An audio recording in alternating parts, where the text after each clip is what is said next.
can get Diane's on the back of this. There we go. And we'll put Diane's face on here. There we go. Hey, good evening. Good evening, everybody. How you doing? How are you? This is, just so you know, this is Diane Sayre's face. This is the guest we're going to be having come on tonight. And Diane is such a nice person. I think you're going to love Diane. I don't know if anybody saw the videos that I made leading up to this, but there was one that I put out about 7 o'clock or so, about an hour before we started. And it was like a 3-minute clip or so of Diane speaking. Hey, Suze. So just in case you haven't seen that yet, if you're done, I mean, I actually chopped it up into little pieces. It was about a 40-minute talk, and I kind of chopped down to 3 minutes worth. So have to ask a big favor from everybody tonight, because there are a ton of people on lives. I was just kind of scrolling through. I was like, damn, like everybody who I know is doing lives tonight, and they're all full.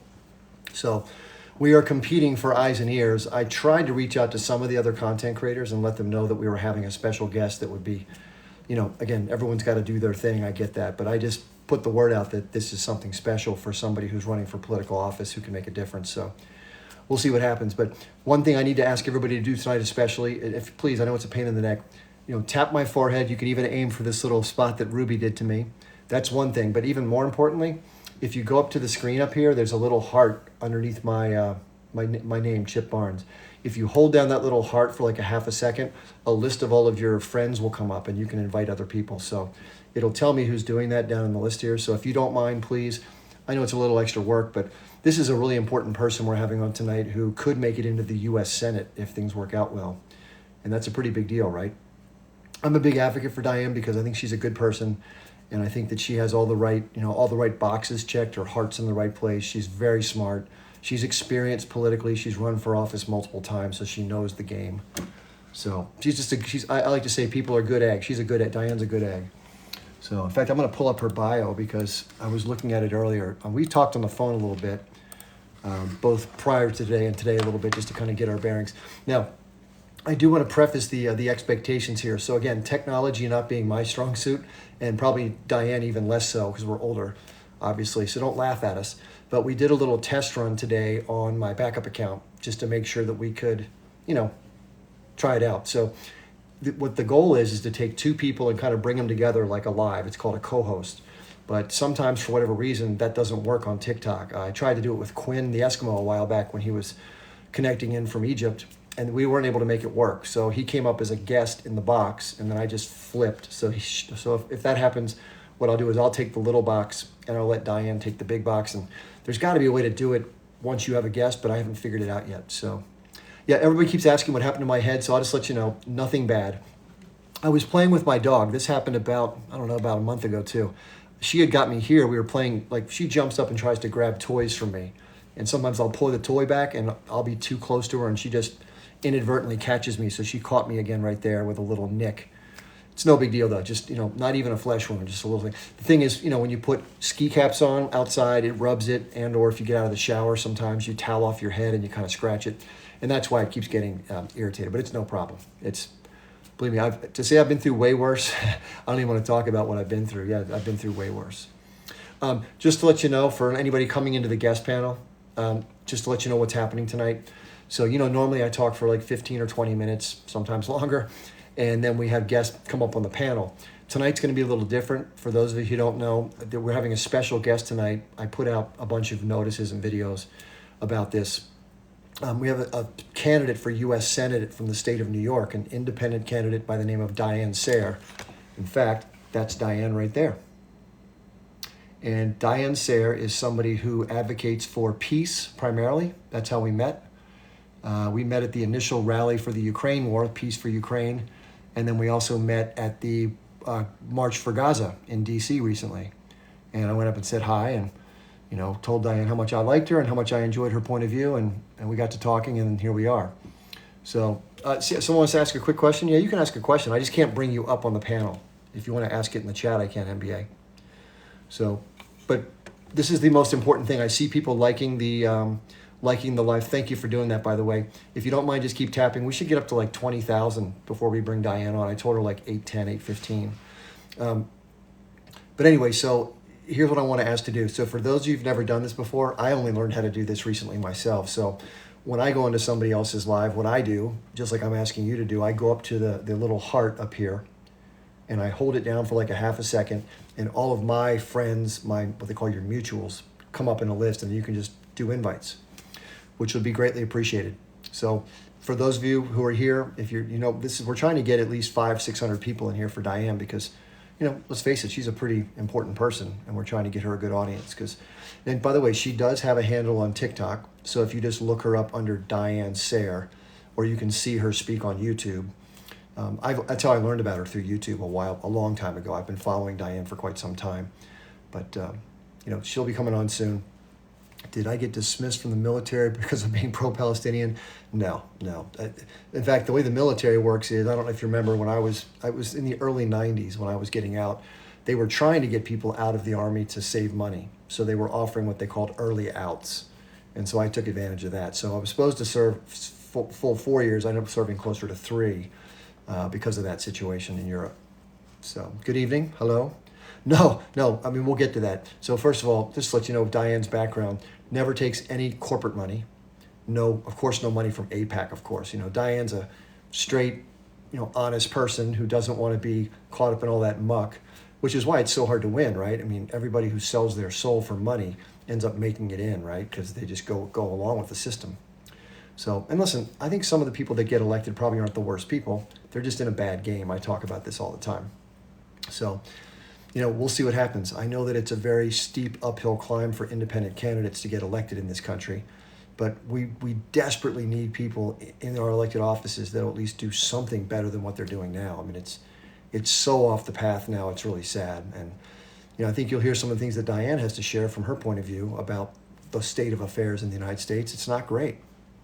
So, I know one person getting into office isn't going to solve the world's problems, and that's, understandable, right? But any change is going to have to happen incrementally, and this is what we're going to have to do, is just go out and beat the street and try to get people elected.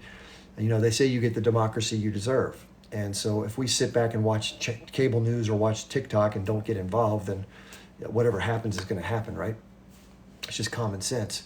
And that's not to browbeat you. That's just, I've been involved in political stuff my whole life, not naive enough to think it's going to change the world, right? But locally, actually, I want to share a story real quickly. So when I was younger, I don't go out to bars anymore, but maybe once in a while I'll meet somebody for, something to eat if they want to watch a sporting event. But when I was younger, I used to go out to those places a lot, and there was smoking inside the bars. Back when I was younger, there was no laws against, smoking indoors. And so I went to California to visit my sister at one point. In California in 1993, changed the laws so you couldn't smoke indoors anymore, anywhere. You couldn't smoke inside of any public place. Now, if you had a private club, you could. So in my state, they didn't change the law until 2007, 14 years later. So from 2001 to 2007, I worked on a campaign to get smoking out of bars and restaurants. I mean, I used to stand, no joke, I used to stand outside at every public event with a sign that says, "Sign here if you want smoke out of bars." That's why I had a big sign with colorful letters, and so many people came up and signed these petitions, and we would deliver them, and we'd go to the state house and try to get the law changed. And of course, the industry groups, like the tobacco groups and the alcohol groups, said, "No, it'll kill our business," and all the bar owners. And that went on and on for 6 years. We finally turned the tide. That's how this stuff goes. It's not like you can flip a switch and be like, "Okay, we're good," and you can go back to watching Netflix. It's just not the way it works, unfortunately. So anyway, yeah, please tap the screen by my forehead. And the other thing about politics, which I want to make sure you understand, is it's possible that even with someone like Diane and I, someone who I admire, and we may not agree on certain things, but the point is that we agree on enough things so that if she were to get into office, those are the key things that I think matter the most. It doesn't matter if you agree on 10 out of 10. It could be 6 out of 10 or 7 out of 10 or 4 out of 10. But if those 4 things are important enough, then you can put aside, just like I keep talking about with the working class, we have to put aside the things that we disagree upon if we're ever going to come together and push back against the real problem, which is above, not side to side. So we have 175 people in here. So if you could please do this, I know it's a pain in the ass to do stuff when hosts kind of push you to do stuff. I rarely do that. So, but in this instance, I do need to push you a little bit. So if you go up to the corner of your screen, please do this and just tap on that little heart. Hold it down for like a half a second. a list of all of your friends will come up, and just invite people in, please. Doesn't mean they have to come. But yeah, so it says Rubinsky shared the live, Sas shared the live. Thank you very much. Yeah, for sharing the live is the most important thing to get the word out. The other thing to know, and this kind of sucks, people like me, obviously I'm very outspoken and I speak relatively articulately again on this issue. And I'm not necessarily a well-liked person in the universe of, the Zionist world. So they're probably going out of their way, I would guess, to minimize the impact of people like me and others who speak up and speak clearly to truth to power, right? So my reach is what I'm trying to say is the reach of my live is being minimized. So it's only by virtue of sharing it like this that it becomes, people get access to it. People come in all the time saying, hey, I didn't get notified. I had to come search your live out. And the good news is I have a schedule. So for those of you who don't know my schedule, I'll tell it to you. First of all, do me a quick favor. And I don't know if Diane's in the queue yet. She's not here yet. Just so the other people in the guest queue, I'm not going to be bringing up other guests until Diane comes in and we start the live. I'm not sure how long that part's going to go. And then what I'll do is I'll be taking questions from the comments. I don't think I can do it and still bring up guests with her also being a guest, although I'll see what she thinks. So we'll go from there. We'll play it by ear. Yeah, thank you, Lapri. Lapri just posted my schedule. So my schedule, for those of you who don't know, I go live 6 days a week for at least 2 hours plus each time I do it. So tonight's an example. So every Monday, Wednesday, and Friday, I go live from 8 p.m. Eastern time until about 10 p.m. Eastern time. And then on Tuesdays, Thursdays, and Saturdays, I switch my schedule up because people who live in the Far East and the Middle East said they were having to stay up till like 4 o'clock in the morning just to start watching, which of course is very difficult. So I go live from 12 noon Eastern time to 2 p.m. Eastern time on Tuesday, Thursday, Saturday. So that's my schedule. Again, I'll be live tomorrow at 12 noon to 2 p.m. again. So if you want to come back in. The other thing you need to know, is good to know, is that these are all recorded. So if for some reason you can't stick around, or if you come in late or whatever the case may be, I do record these and I upload them to my YouTube and my Rumble channel. Everything as of last night is uploaded. So, and it goes back to December the 18th. I started doing these lives, I think in mid-November, maybe early November. I don't remember. There's so many ones that are older. I don't know exactly what I should do with those, but I'll probably pull clips out of them that are still valid. So that's what's going on. And by the way, I normally love to have guests on, as you know, to talk to guests, but because Diane Sayre is our special guest tonight, we're going to reserve the connection for Diane.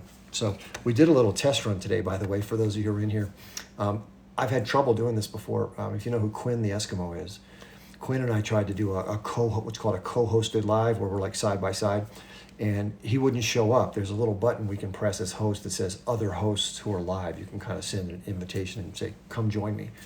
But for some reason, both with Quinn and with what Diane and I tried today, it didn't show up. So I'm still not an expert at TikTok. I'm not that good at most social media. So, okay, Diane is here. So I'm going to bring Diane up, and I guess we weren't able to do the live thing. So Diane there. Oh, did I get that? Yeah, I got Diane there. Let's see, get Diane on the camera, and I'm going to flip us so she can be the big, hey, Diane. Hi, sorry. I'm in a car for a few more minutes, just coming from a meeting and horrible, foggy, rainy weather. I'm not driving. That's a good thing. That's good. So how has your day been?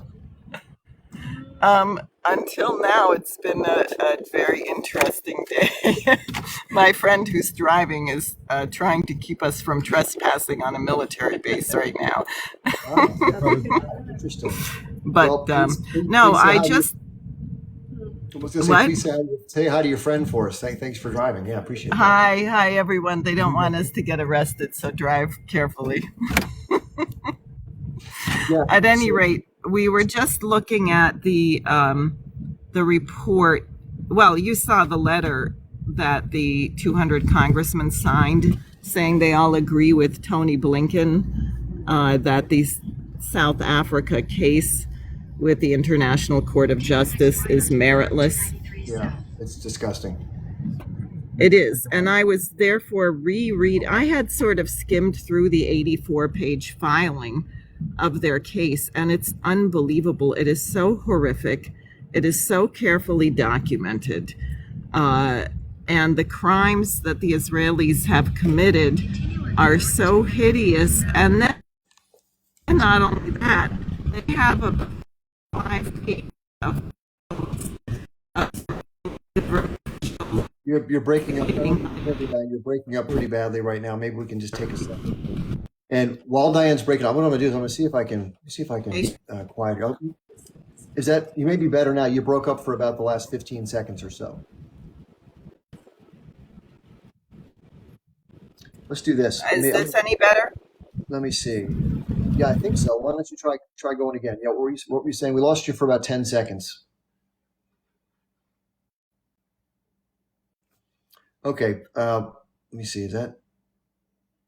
Sorry about the technical difficulties, folks. Hold on. Diane, can you hear me? Okay. I can hear you fine. Can you hear me? Yes, I can hear you now. You can. Yeah. Before we talk, Can other people? I just want to let people know who you are because many people here may not know who we're talking to. So Sure. let me give you the brief bit that I know about Diane. First of all, this is Diane Sayre. Diane she lives in Vermont, and she is an independent candidate for the United States Senate in the state of New York. She's running against an incumbent Democrat by the name of Kirsten Gillibrand. And so I've been following Diane online for quite a while.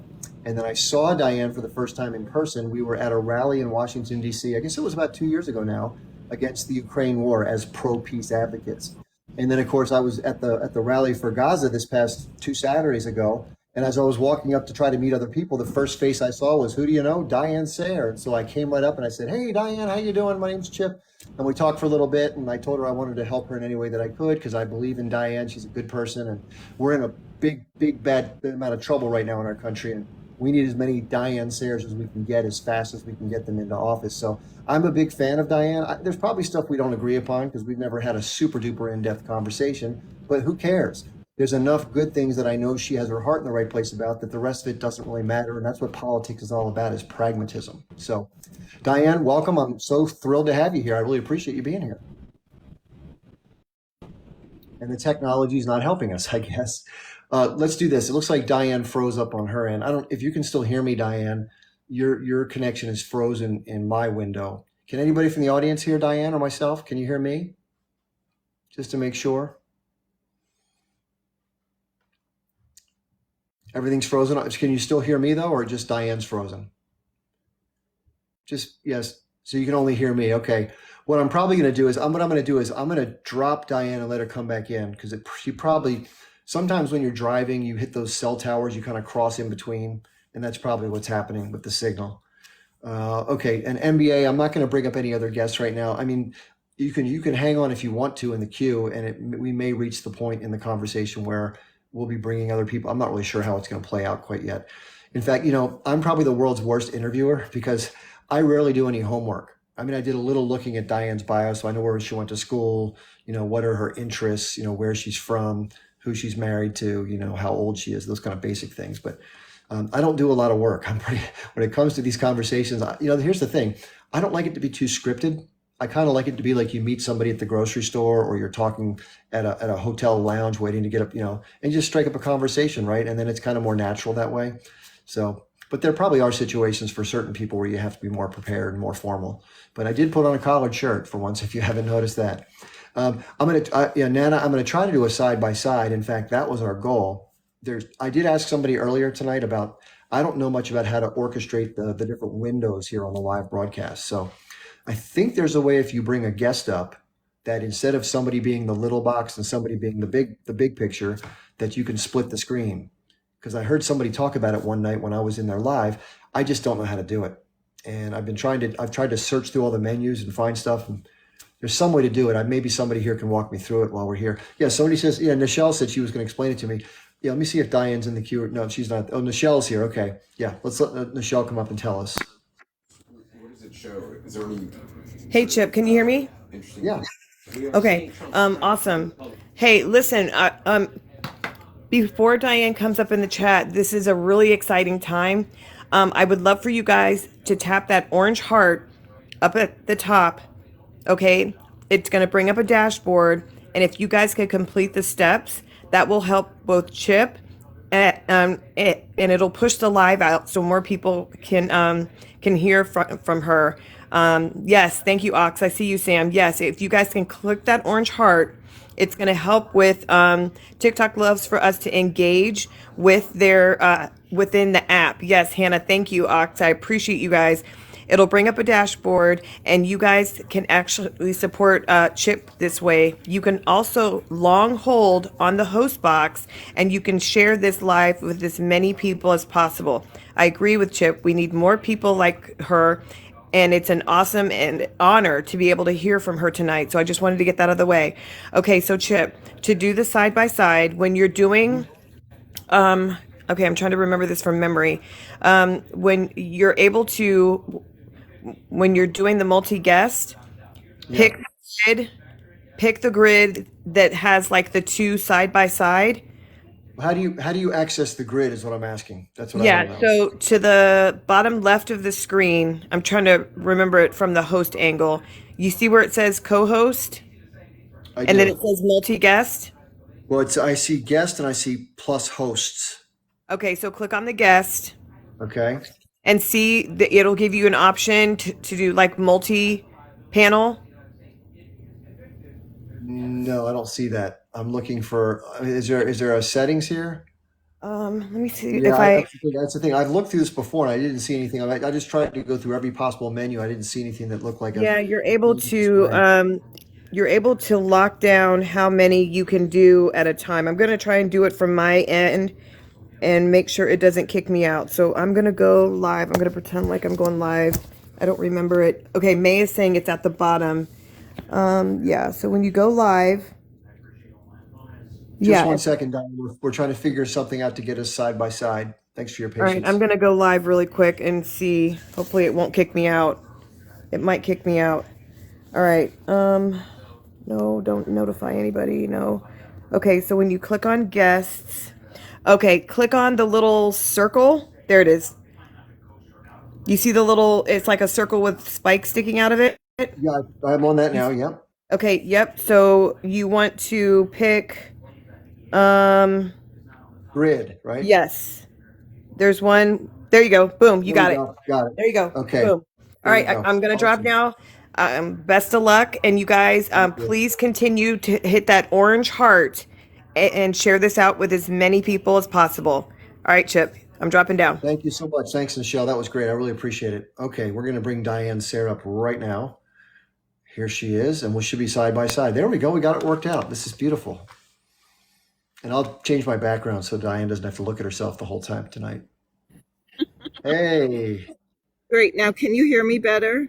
Yes, perfect. Okay, great. Sorry about all that. And I'll actually be somewhere in about 20 minutes where I'll have light and Perfect. not be in the car. And we didn't get arrested at any military bases in New York. So Oh, that's good. That's great. So okay. I So thought so. you're running for the Senate seat that's occupied by Democratic incumbent Kirsten Gillibrand, who I did a video on this with you, introducing people to you, and I said it showed her standing side by side with Benjamin Netanyahu with the Israeli flag and the American flag, and I put a big white banner that says received $560,000 from AIPAC. So. What do you think about all these candidates who are receiving money from groups like AIPAC? How does that influence their decision making? Unfortunately, horribly. And you wonder if people have any morality whatsoever. I was so appreciative of what South Africa did in filing that case at the International Court of Justice, because you didn't have that when the Nazis were killing everybody, not till the end, There wasn't anyone who actually came forward in such a bold way. And South Africa did it. And you have the fraud of the West, the so-called civilized West, being party to genocide. I mean, not just condoning it, but actually funding it, supplying it, and then trying to pretend it doesn't exist. And I think that letter signed by the 200 congressmen to our Secretary of State, Tony Blinken, saying they concur with him and South Africa's case is without merit is absolutely disgusting. I'm actually working on a written statement right now, rebuttal to that, and I'll have it in a leaflet form by tomorrow. And then Friday, we find out what the International Court of Justice thinks of all of this. But Yeah, I'm embarrassed. But, I believe in justice. I think Shakespeare, I think the great poets are right. You cannot commit hideous crimes and the universe just tolerates it. The future will deal harshly with the people who participated in this. Yeah, it's not going to reflect well. It doesn't reflect well currently on the Israeli government. I think they're sort of shooting themselves in the foot from a reputational. I mean, if there was any chance of them having a salvaged reputation, that's destroyed at this point. Just to dial it back a couple notches. So you've been involved in politics for some while. Might you share with the audience the different things you've attempted to do, or what got you into politics, or whatever you'd like to share? Sure, thanks. Well, I have been a political organizer. My actual training and education is as a classical musician. um, and I attended Hamilton College in New York and then New England Conservatory briefly, and then met organizers with Lyndon LaRouche and became active. Worked with him for 35 years on several presidential campaigns, became familiar with the rotten collusion between the news media, the intelligence agencies, the Department of Justice. As you may know or remember, Lyndon LaRouche was framed up by people around the Bush administration, Henry Kissinger in particular, and sentenced to 15 years in prison. And Kissinger actually wrote to the president's Foreign Intelligence Advisory Board telling them he should never be released on parole. He was 67 at the time. They also shut down all of the publications of LaRouche. They called him every vile name imaginable. They said he was anti-Semitic, racist, right-wing extremist, left-wing extremist. In fact, someone I met recently said they looked up LaRouche and he said, this is the first person I've seen called a Nazi and communist in the same paragraph. Yeah. So why? Because ideas are actually powerful. It's not money. It's not military. It's truth. And scientists, how many scientists have been horribly impoverished? Think about Marie Curie. She was virtually starving, but she and her husband discovered radium. They discovered nuclear, the nuclear process. She invented X-rays in a sense. That changed the whole entire world. And she was not rich and she was a nobody. And I think it's interesting that something really unique about mankind is that we can change the entire universe with a discovery or with a beautiful idea. And so when you have independent thinkers with beautiful ideas that share these ideas, that inspire these ideas in others, that's really powerful. And there's nothing that makes the forces of empire more enraged than that. I was thinking about the Palestinian poet El Ariri. Do you know who I mean? Who was so brutally murdered. He apparently received a notice from the IDF that they were going to kill him on his phone. So he left the refugee camp where he was and went to his sister, and he and she and her children were all killed. And he wrote a beautiful poem to his son saying, "If I must die, you must live." And then something about a kite. I don't have it in front of me, unfortunately, but ideas that remind us of our immortality, that we each represent something much greater than our own physical existence, are really a threat to the oligarchy. Because if you live in that domain, you're not afraid. You can't be controlled by them. Yeah, good point. And now you say you were drawn to the Lyndon LaRouche movement. I'm curious, I'm sure the audience is not sure exactly what that's all about, and we don't need to go into every detail.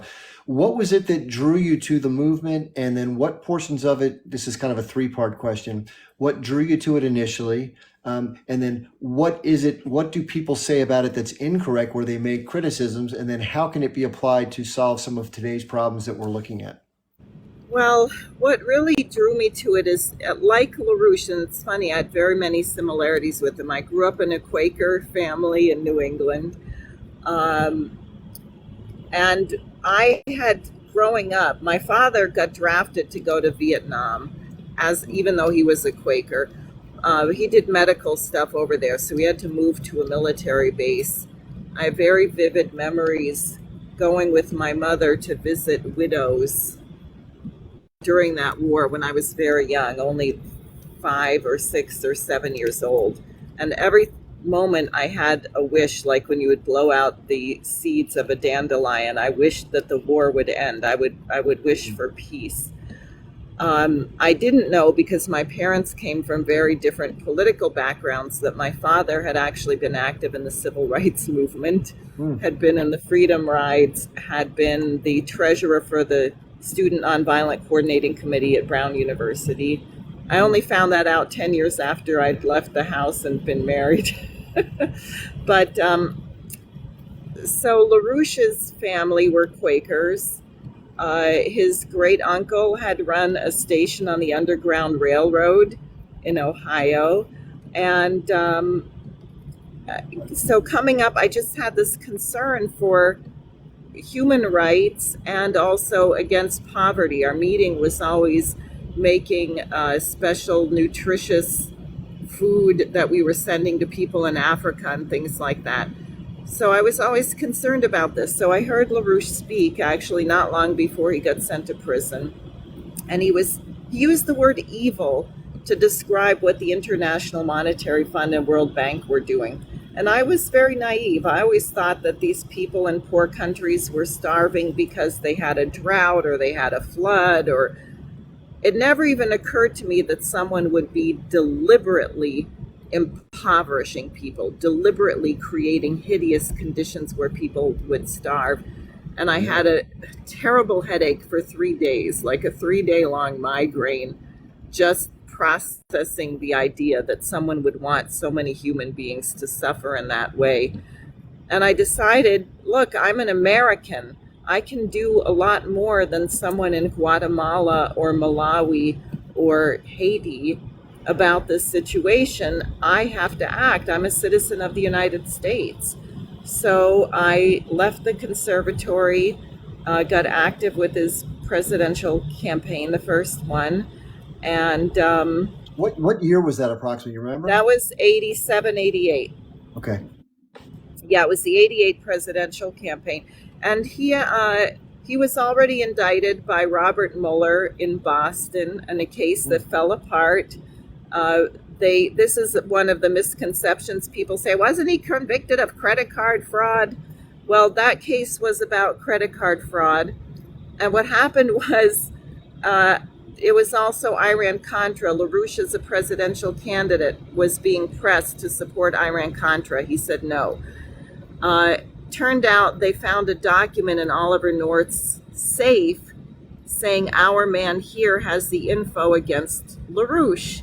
So the judge in the Boston trial said, gee, it looks like you might be right. This might be a politically motivated case by people involved in Iran-Contra. And the judge gave LaRouche's lawyers permission to search George H.W. Bush's files. And as soon as we got permission to search H.W. Bush's files, the case ended in a mistrial. They said, oh, the jury's really tired. We can't continue. And the jury was so outraged, they gave a press conference and said had the trial continued, they would have acquitted LaRouche and his associates of all the charges. So Yeah, that's it sounds like he was a threat to the establishment. Therefore, they tried to railroad him through these different, accusations and criminal situations. Would you say that's accurate? Well, yeah, because he was meeting with people like Indira Gandhi, who was the head of the non-aligned movement before she was Prime Minister of India and then assassinated, I might add. And what he and Indira Gandhi were discussing was a debt moratorium. He said, you can get many nations at once to stand up against the International Monetary Fund and World Bank, and we can break the back of an evil colonial system. And that was unacceptable. And then he met with Lopez Portillo, the president of Mexico, who went ahead and declared a debt moratorium and nationalized the banks. And that was when Kissinger wrote his first letter to the FBI saying the LaRouche people are getting obnoxious. We got to do something about them. Yeah. So what was it that the World Bank and the international, by the way, you mentioned the thing called Iran-Contra. Let me just tell people what the heck that was about. So there was this guy named Oliver North, who was, I think, a colonel, lieutenant colonel in the U.S. military. And at the time, there were sanctions on Iran because of the 1979 revolution. We weren't supposed to do business with them. We weren't supposed to take money for their oil sales. And the idea was there was a secret deal to get arms to this militant group in Nicaragua, the so-called Contras, by bypassing U.S. sanctions on a wink, wink, nod, nod deal. And it was obviously becoming a political snowstorm for Ronald Reagan, who was the initiator of this, and it bled over into the George W. Bush, who was Reagan's vice president, who in 1988, after Reagan was out to lunch, was the candidate who ran, which is the same election that Lyndon LaRouche ran for when he was being persecuted by the government. So hopefully that's clear to everybody. So what I'm getting at, as far as the principles of monetary policy and these different banking systems, how does that play into impoverishment of third world nations and what you mentioned? Well, what they would do is it's like loan sharks, right? They say, oh, you need a loan. Well, we can give you a loan, but you're going to have to devalue your currency. And if you can't pay the loan, you're going to have to give us your port or your railroad or your whatever. So what the IMF and World Bank did was if someone borrowed money and then their currency became worth 10 times less than what it was when they made the loan, they would have to pay 10 times what they borrowed, plus interest, plus penalties, plus fees, with the result that nations became more and more and more indebted. And you had a cabal of bankers that were able to dictate to nations how to run their government. I mean, they would literally say, we'll give you the loan, but you are not allowed to use it for water, for sewage treatment plants, or anything like that. Wow. Yeah. So there's a great book. I don't know if you've read this one, Diane. You probably have heard it if you haven't read it. And it's by an author named John Perkins, who was a participant in some of these nefarious activities regarding finance. And I call it getting your hooks into these smaller countries for things like, and by the way, the term they use, this is crazy language. When you default and you can't pay your bills, they ask you to make concessions that are called structural adjustments. That's the crazy. That means we're taking your stuff because you can't pay us back. What are you going to do? And that's how it works. So it's called Confessions of an Economic Hitman, which gives the idea that they're taking great advantage of people and basically going in targeting people. And the idea is to get either a lackey leader who will work with the system that goes in, then they get out of office and other people have to deal with the nightmare that's being created, and they get in this never-ending cycle of debt, concessions, which allows the oligarchy and the national security system to exploit the country in a number of ways.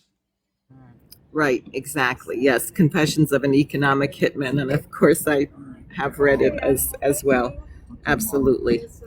So in terms of the other things, what I've read about Lyndon LaRouche, and I'm not as familiar, obviously, as you are, but in terms of monetary policy, Rand Paul has talked about this too, along with his father, Ron Paul, and that is the financial system. If you don't know this, in 1971 in America, if you had a Federal Reserve note, which is if you look at your cash in your wallet, it doesn't say US dollar, it says US Federal Reserve note.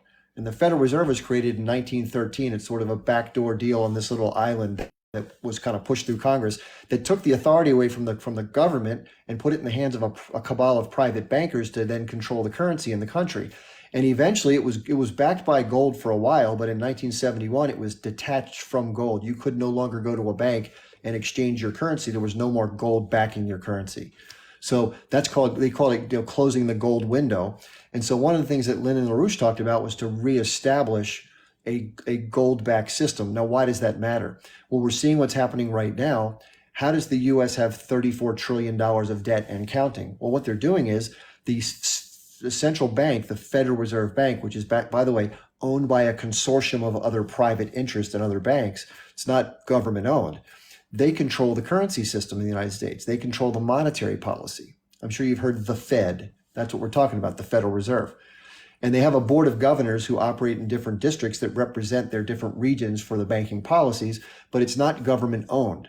It's government represented, but it's individually owned by private entities, which is crazy, right? So all the interest that gets made off of money lending at the core of the economy goes to them. Not a bad deal if you can get it. Now, what they've been doing is what's called monetizing the debt. What does that mean? Well, let's say normally you have to sell bonds to be able to, someone else gives you money when you sell the bonds to borrow money for your government. Well, what if you just issue them and add them to the currency system and nobody buys them? You just buy them back yourself. That's what's been going on in massive amounts since COVID, especially, but even before. And it's just gotten out of control, which is why things are starting to cost a lot more. Inflation is starting to really flare up. And so it's like an out of control train going down the tracks. And then you have internationally, the only glue that's even holding it together in the first place is the existence of a thick dollar-backed system that was used internationally for decades that's slowly but steadily unwinding right now as these different nations detach from the US hegemony of the currency system globally. So no longer will the US dollar be the global reserve currency, and that's going to further devalue. It's going to decrease the demand for dollars, which is going to lead us to a situation where not only are we going to be on the tail end of empire with all these burdensome debts, and we're going to be in these foreign wars and conflicts, but we're going to have a total economic implosion at home. We're not going to be able to buy anything to import because no one's going to want our dollars. So that's why Lyndon LaRouche saw the writing on this wall. And if you let these banksters run wild, this is what they always do. And he's like, we got to put the kibosh on that. If you're a bankster, the last thing you want is somebody, lassoing in your money-making machine. So that's why he was targeted. Audio, you're muted. Thank you. Okay, just wanted to finally get in and get back here. But the issue now is that system is totally and thoroughly bankrupt. They can't save it. We decoupled the dollar from gold in 71, and then with the 2008 bailout, with the quadrillions of dollars that are inflating this bubble, it really can't be saved anymore. So I think what they're hoping for, at least at the end of it all, is to be sitting on top of the rubble heap. And above all, they don't want anyone to surpass the economy of the United States. Now, that would be evil enough if the United States were doing great, but then at least it would be a high bar. But since the United States itself is collapsing and imploding, and we're demanding that everyone destroy themselves as much as we've been destroyed, we're at a point where now we perceive any nation getting out of poverty as a threat to ourselves. And that's just crazy. All of our great presidents would never have looked at the world that way. So in terms of your involvement in the political movements and what you see as potentially ways to shift the things that are happening, and we have a lot of inertia in the wrong direction, obviously, with corporate personhood and Citizens United allowing unlimited money as speech.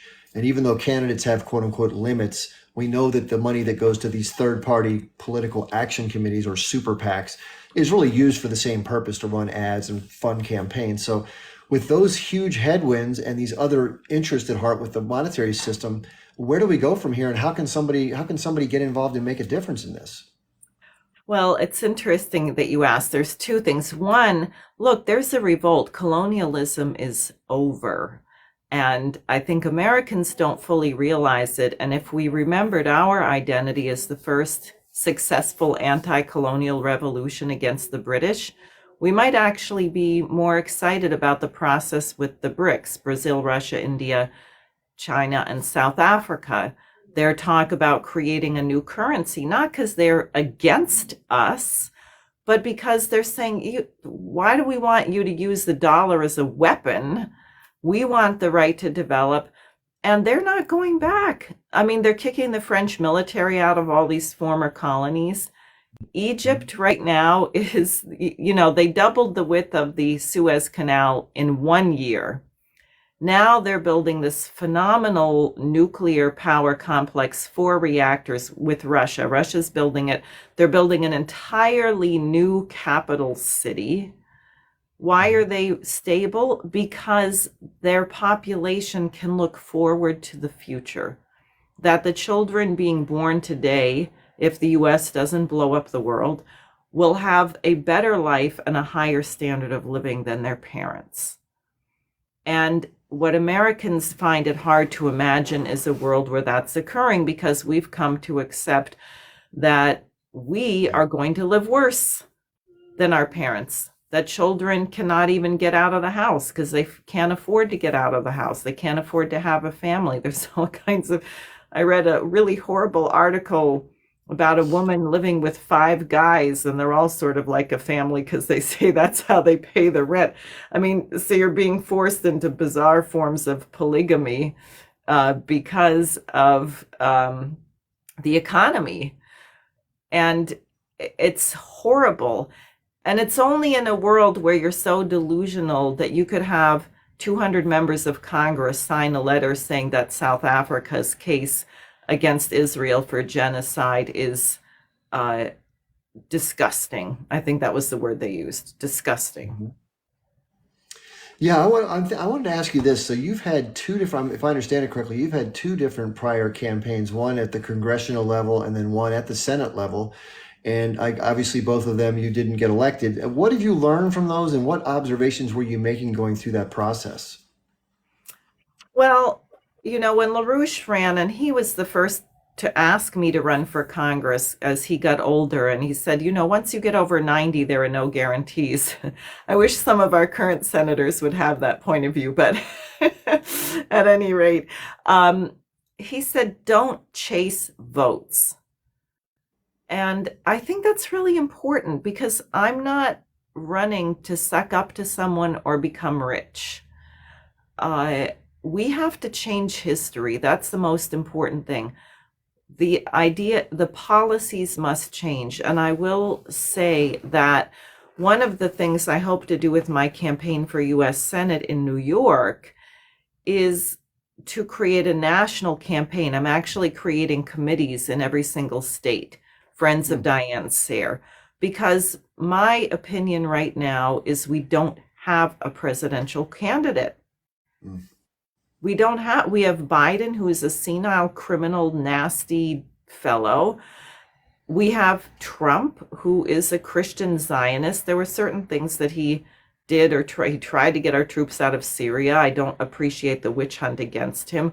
But when it comes to the genocide in Gaza, he's on the totally wrong side. Robert F. Kennedy Jr., people thought that he was going to be a peace candidate. And then as soon as this October 7th happens and Israel, quote unquote, responds, which is not a response. And I think there's a lot of questions of how October 7th and why it was allowed to happen in the first place. So what does Robert Kennedy say? Well, those Palestinians, they've always been pampered and it's Hamas that caused the whole problem. Horrible. So what do you do about presidential leadership? What do you do? We have a presidential system. The president of the United States has enormous power. And partly I figured New York is important. Hillary Clinton ran for president from the US Senate seat here. Robert Kennedy Sr. ran for US president from the Senate seat here. So running for US Senate from New York is about as close as I could get to running for president. And influencing the outcome of the presidential election. And I'd really like to say to everyone here, if we can make a shift, if we can cause a total upset with my campaign in New York, believe me, it will shake the nation. There'll be a lot of heart attacks in the right places. So in terms of your competitor, the incumbent senator who's a Democrat from, her name is Kirsten Gillibrand, or Kirsten, I don't know how you say it exactly. What is it about her that you think would be better, could be improved upon, or what is it about her that you think is bad for the constituents of New York and as well as the United States? I think an easier question would be, what is good? Nothing. What is bad? Her father-in-law, she married a Brit. Her father-in-law was briefly the vice president or something of British Aerospace. Her husband is some kind of venture capitalist. She never had competition. She was chosen. I guess she was in the House of Representatives. And then when Hillary Clinton decided to completely sell her soul and become Secretary of State, Gillibrand took her place in the Senate. So she's never really been challenged. She's on the Intelligence Committee. She was the prime co-sponsor of this Restrict Act, which happily was so fascist, so egregiously fascist that even this Congress wouldn't touch it, where they wanted to be able to arrest people and convict them without ever telling them the crime they committed. They had a list of nations that if they could say that you did anything to benefit Russia, China, Iran, North Korea, Venezuela, I think there may be one other, but that I'm not remembering right now, that you could face 20 years in jail, a $250,000 fine. I mean, it was unbelievable. She was the prime sponsor of this thing. And it didn't see the light of day, but that's her mindset. Now she runs around the state. She's a relatively, in the Senate terms, she's a relatively younger person. She and I were born in the same year, for example. So I read a very scary article that said, oh, she's only 58 or 57. She's a few months younger than me. She could be in the Senate another 30 years. That should scare everybody. Everybody. At any rate, so she runs around handing out cookies and checks and pretends that she's a friend of the people, but while she's stabbing them in the back. And she just was in Israel, as you said, just over there, and has been championing the cause of the hostages. And if people really cared about the hostages, they would get a ceasefire and we'd stop this slaughter. Yeah, we can get into that in a second. I want to just cover a little bit more political ground and we can delve into what's happening, which I'm sure a lot of people are interested to hear your views on that, which if anybody saw it just before Diane came on tonight, about an hour prior, I put out a little snippet, like a 3-minute collection of some of that longer talk that I mentioned earlier that I had watched of yours, Diane, where you were wearing that beautiful red outfit you got from overseas. From China, I think. But I was going to ask you this. So in terms of the money, we talked about the influence of money in politics, and obviously Kirsten Gillibrand must be up to her neck because she's in that game. What do you think someone like yourself is literally up against in terms of the existing structures and powers, and how can somebody compete against all those things?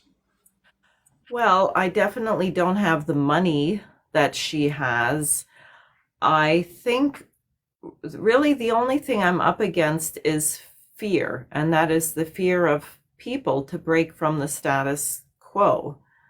We have a problem, and some of us used to really anguish about what happened in Nazi Germany. How come nobody did anything? Why didn't people stop Hitler? Well, the people who are anguished about that and don't recognize the exact same thing going on here right now are the problem. I mean, people, how can you countenance? It is textbook genocide occurring in Gaza. There is just no question. It's irrefutable. But yet people are afraid to say it. They're afraid to say it. And in a sense, that's what I'm up against. People say, well, can she win? Does she have 40 million bazillion dollars? You're not on television. And I say, work with me, help me. It's going to be word of mouth. It's going to be hand-to-hand combat, I guess. As you and I were discussing down in DC at the rally, the shadow banning is spectacular. I'm amazed. I'll have posts on Facebook that say they've been shared by 300 people, but it only has 25 views, that kind of thing. Well, obviously, Diane, you have a TikTok account, and just a quick mention to the audience. So if you could be so kind as to tap on the box that Diane is in, and please give her a follow if you haven't already done so. I think you'll find the things that Diane has to share are level-headed, common sense, just the things that help the average person over top of these crazy rich people that are running things nowadays. It's gotten so far out of control. And, we need to have good people in office who have good, kind hearts, compassion, selfless service, which is what serving in the government is supposed to be, is selfless service, a civic duty, not a way to grow and get rich and insider trade and have a revolving door where you get board seats or jobs at these big corporations and then come back in on the other side. It's become a cesspool. It's out of control. And even nice people who get caught in there. Now, I know there's some people in Congress and in the Senate who I think are nice people. I know someone who did serve in Congress. They're not bad people. They just get caught in a really bad game. And so it's the game that has to change, not the players. But to change the game, the players have to come in and help change it, because the system itself is what has to change the rules. It's tough, right? It's a lot of stuff, a lot of convoluted stuff. So in terms of riding this right now, this is a very hot issue right now. There are a lot of people in the United States and around the world that are outraged at what they're seeing with respect to what Israel has chosen to do and carrying out this response to what happened on October the 7th. First of all, what are your personal views on it? Like, how do you feel about it? And then what do you think that's going to affect the body politic, and how can that be leveraged into helping someone like you propel yourself into the spotlight? Well, obviously, I agree with the action South Africa has taken in filing their application for Israel to be charged with genocide at the International Court of Justice. It is genocide. I do not, I don't think we can resolve anything by violence anymore. I know some people who are very frustrated who think that it was that Hamas had no choice but to do this attack. I don't agree with that. And I also have my questions as to why it was allowed to occur. And just at the time when Bibi Netanyahu was about to go to jail, or, he was in a great deal of trouble. Biden was losing his war in Ukraine against Russia. So it nicely changed the subject for a lot of people at the expense of many, many lives, which they don't care for. I think mankind really has to grow up. I think we need an entirely new security and economic architecture, which at the moment is very hard to imagine because the United States still has a lot of power. At least we have nuclear weapons. We don't have much moral authority anymore. No one's going to listen to us about human rights or anything like that.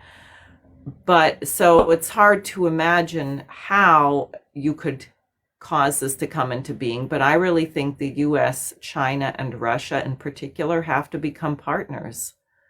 I think our nations have to get on the same page. The idea that China has about eradicating poverty on the entire planet by 2050, why aren't we doing that? Why aren't we getting people out of poverty? Do you think that children in the United States would be excited to work if we were building 25 new cities here? Or if we were partnering with China to get Haiti out of poverty, to stop the drug lords and drug gangs from running the place? And that's not low-level stuff. That's Wall Street. I mean, that's who makes money from this. It's not some 15-year-old in Harlem. It's the people down at Wall Street.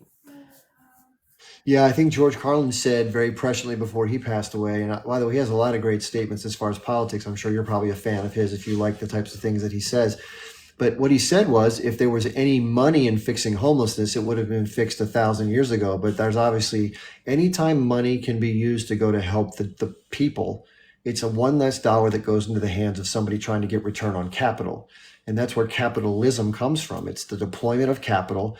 And unfortunately, in modern day, not only America, but the international finance system, return on capital has become the prime motivator for the ruling class. It's the prime, it takes precedent over every other aspect of society, even if it causes harm to the environment, if it causes harm to people, if it causes harm to countries' bank accounts like ours, they don't care. They have a straw and they're trying to suck as much as they can up into their big pile like a vacuum cleaner, and everything else be damned, which is really sad to see. What are your thoughts about that?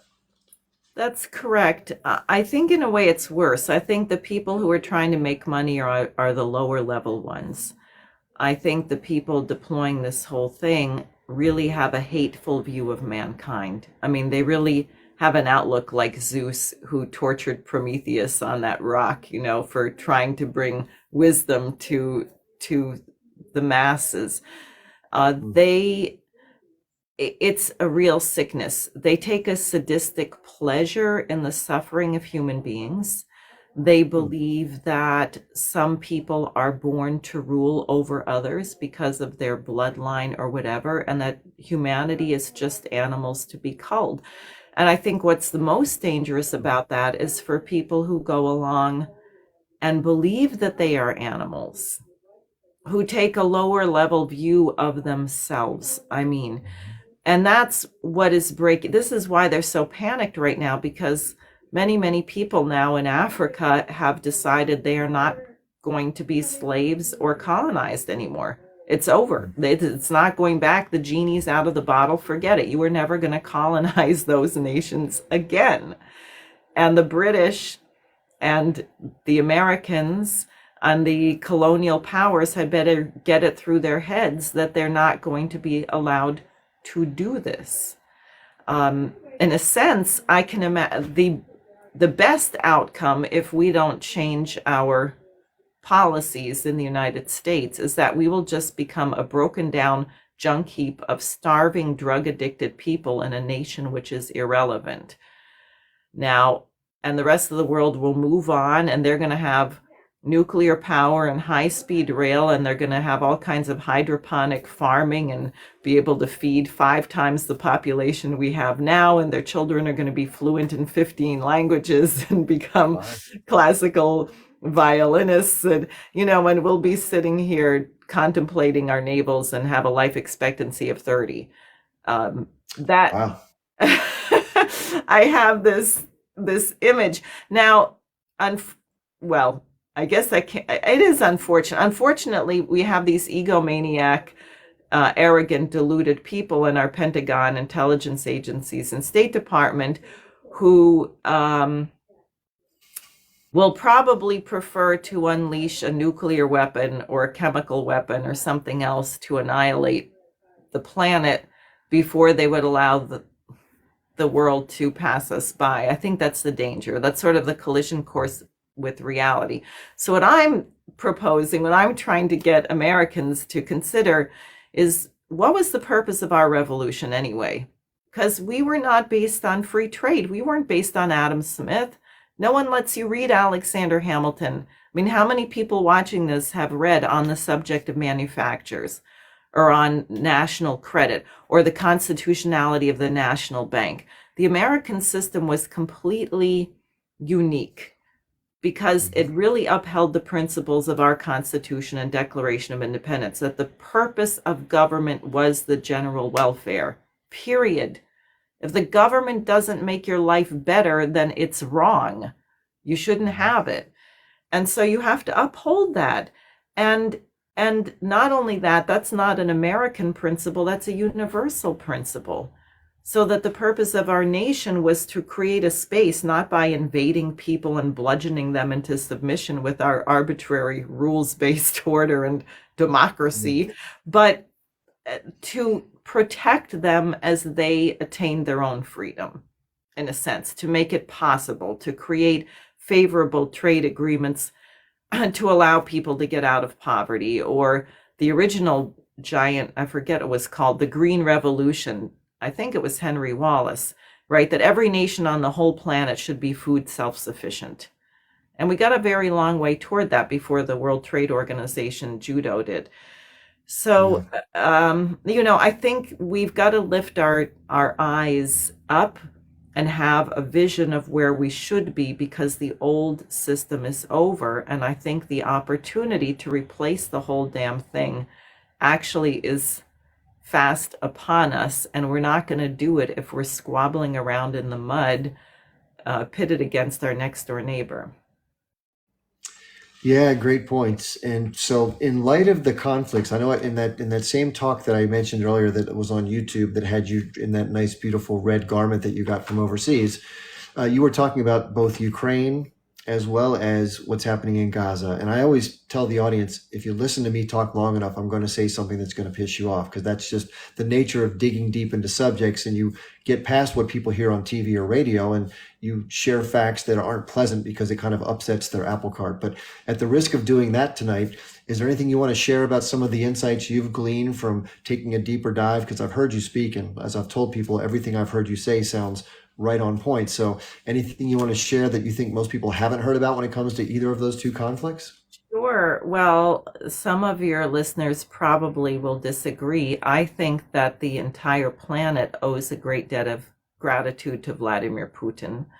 I think that if he didn't respond as he has in certain situations, things would have really gone over the edge. I think he had to develop the super duper hypersonic missile systems as a deterrence, because we're crazy. We have people in the United States who think we can win a nuclear war. So let's go back, because we all hear about Putin's outrageously brutal, unprovoked invasion of Ukraine. Well, what really happened what happened, and it goes back even further, but we can take 2013, 2014, that winter when Victoria Nuland of the Obama administration, with $5 billion from Project Democracy and some from George Soros and others, overthrew the government of Ukraine in a violent coup, which people like Senator Menendez of New Jersey, who I heard personally, oh, it's a great democratic movement. Yeah, they have Molotov cocktails. They're beating up parliamentarians with baseball bats, and they burned 48 people alive at the labor union building in Odessa. So was it any surprise that the people of Crimea, who prior to 1954 were Russian, therefore many people alive in Crimea when it was part of Ukraine had been born in Russia, even though they hadn't moved? So they held a referendum and said, we're rejoining the Russian Federation. We don't want to be a part of a pro-Nazi regime that's going to burn people alive for trying to speak Russian. Now, real quick, because I know a lot of people hear that statement and they're probably going to be like, "What? Like that doesn't sound right to me." So let me make sure that we clarify this for the audience. Okay, so Diane made a pretty bold statement right there. She said they didn't want to be a part of a pro. We use the word Yahtzee here because they don't want us to say these words for the algorithm. You'll learn the lingo if you spend time on these lives. So anyway, instead of saying KI double hockey stick, we say unalived. It's childish, but it's the algorithm. So, but getting back to what happened. So, if you think of it this way. Imagine if you had we were told that Ukraine is just Ukrainians, right? That's what I heard on the news, right? Ukrainians. Well, it's totally different. If you don't know much about the history of Ukraine, there's an eastern portion of the country closer to Russia, and it makes sense that people historically have ties to the Russian language, to the Russian culture. They may be Ukrainian by nationality, but it's almost like Mexican Americans that live near the southwestern border, right? They more identify with their culture, even though they have a passport or citizenship with the United States. Similar in Ukraine, in the western part of the country, they identify more with Europeans because they're closer to Poland and other parts of Europe. And that was the struggle that was going on. And the United States was trying to use that push for tying to the EU, the European Union, to try to get its objectives met. While at the same time, the Russian government had a relationship with a guy named Viktor Yanukovych, the president who was deposed, what Diane said, in that coup. He was more inclined to work a little closer with the Russian government, which upset greatly the Western powers, by the way, because they were on the doorstep of signing a massive deal for them to work with the EU. And then it got the kibosh when the Russians moved in last minute and kind of gave them a better deal. Most people don't know any of this stuff. This isn't talked about in the news. But why does this matter? Because there's a big push in the country. Diane mentioned a very specific word. Where does that come from? We were told that President Zelensky was Jewish. How could there possibly be Yahtzees in his country? Right? That's what we were told. That was hogwash. There's descendants of a movement from a forefather figure named Stepan Bandera. And if you look up Stepan Bandera, he was a very, very hard sort of neo-Yahtzee type of guy that colluded with the German Third Reich and ended up unaliving tens of thousands of people collaborating with the Yahtzee regime during World War II in Ukraine. And from that movement, other people who identify as part of the nationalist movement of Ukraine bear some of those same traits of just brutality beyond, you can't imagine how brutal these people are. They're horrible. They then infiltrated the various elements of the Ukrainian military and power structures. And even though they only had a legislative slice of the legislative body, they had inordinate power in the decision-making structure of the military and at the head of the government. So you couldn't, as the head of state, for example, just tell them what you're going to do. And then it was like they would push back and say, hey, if you don't stop bothering us, we're going to find your family and do really bad things. It was a very tense situation for Zelensky and other leaders. So these people were basically set loose on the country to wreak havoc, which is why the people in Crimea wanted nothing to do with these Yahtzees. And they immediately voted to join the Russian Federation, knowing that if they didn't, the kibosh was coming down on them very quick. So that's a backdrop for that. Sure. And, Zelensky was elected largely because he said he would uphold the Minsk agreements, which was that the Ukrainians would stop shelling the people in the Donbass, of whom they killed 14,000 between the coup 2014 and 2022. Can you tell me what the Donbass? They may not know what the Donbass is. Can you tell them what that is? Yeah, it's the eastern part of Ukraine, and it has two oblasts, Luhansk and Donetsk, and they now also have joined the Russian Federation along with two others, Kherson and Zaporozhye. But look, Zelensky actually was said he was going to implement the Minsk Accords. He then said that he was going to get the Azov battalion to stop doing these attacks, and he went to tell them to do that. And the next thing you know, there's 10,000 people protesting against him in Kiev. Oh, good, you're showing a map there. Can you put that up closer so people can see the red area? Very good. Oh, that's nice.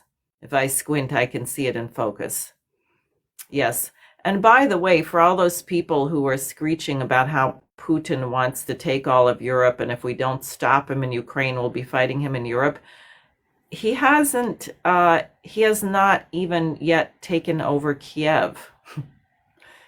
He's not trying to take all of Ukraine. So he is not going to invade Europe, although everyone's been told that. In fact, the poor people in Sweden are told that there's going to be a war with Russia within 18 months, and they all rushed to the grocery store and they ran out of toilet paper and everything else because it caused such a panic. So at any rate, also, Ukraine would not have disintegrated in this way if the economy were allowed to prosper. Part of the difference between the East and the West is also the East was very high tech. And I think the issues were that Russia wanted to import from Ukraine high tech. They produced rockets. They produced a lot of very advanced finished industrial products. The West was more agricultural and lower cost wages. So for the West, they wanted to loot Ukraine, which they've been doing like crazy.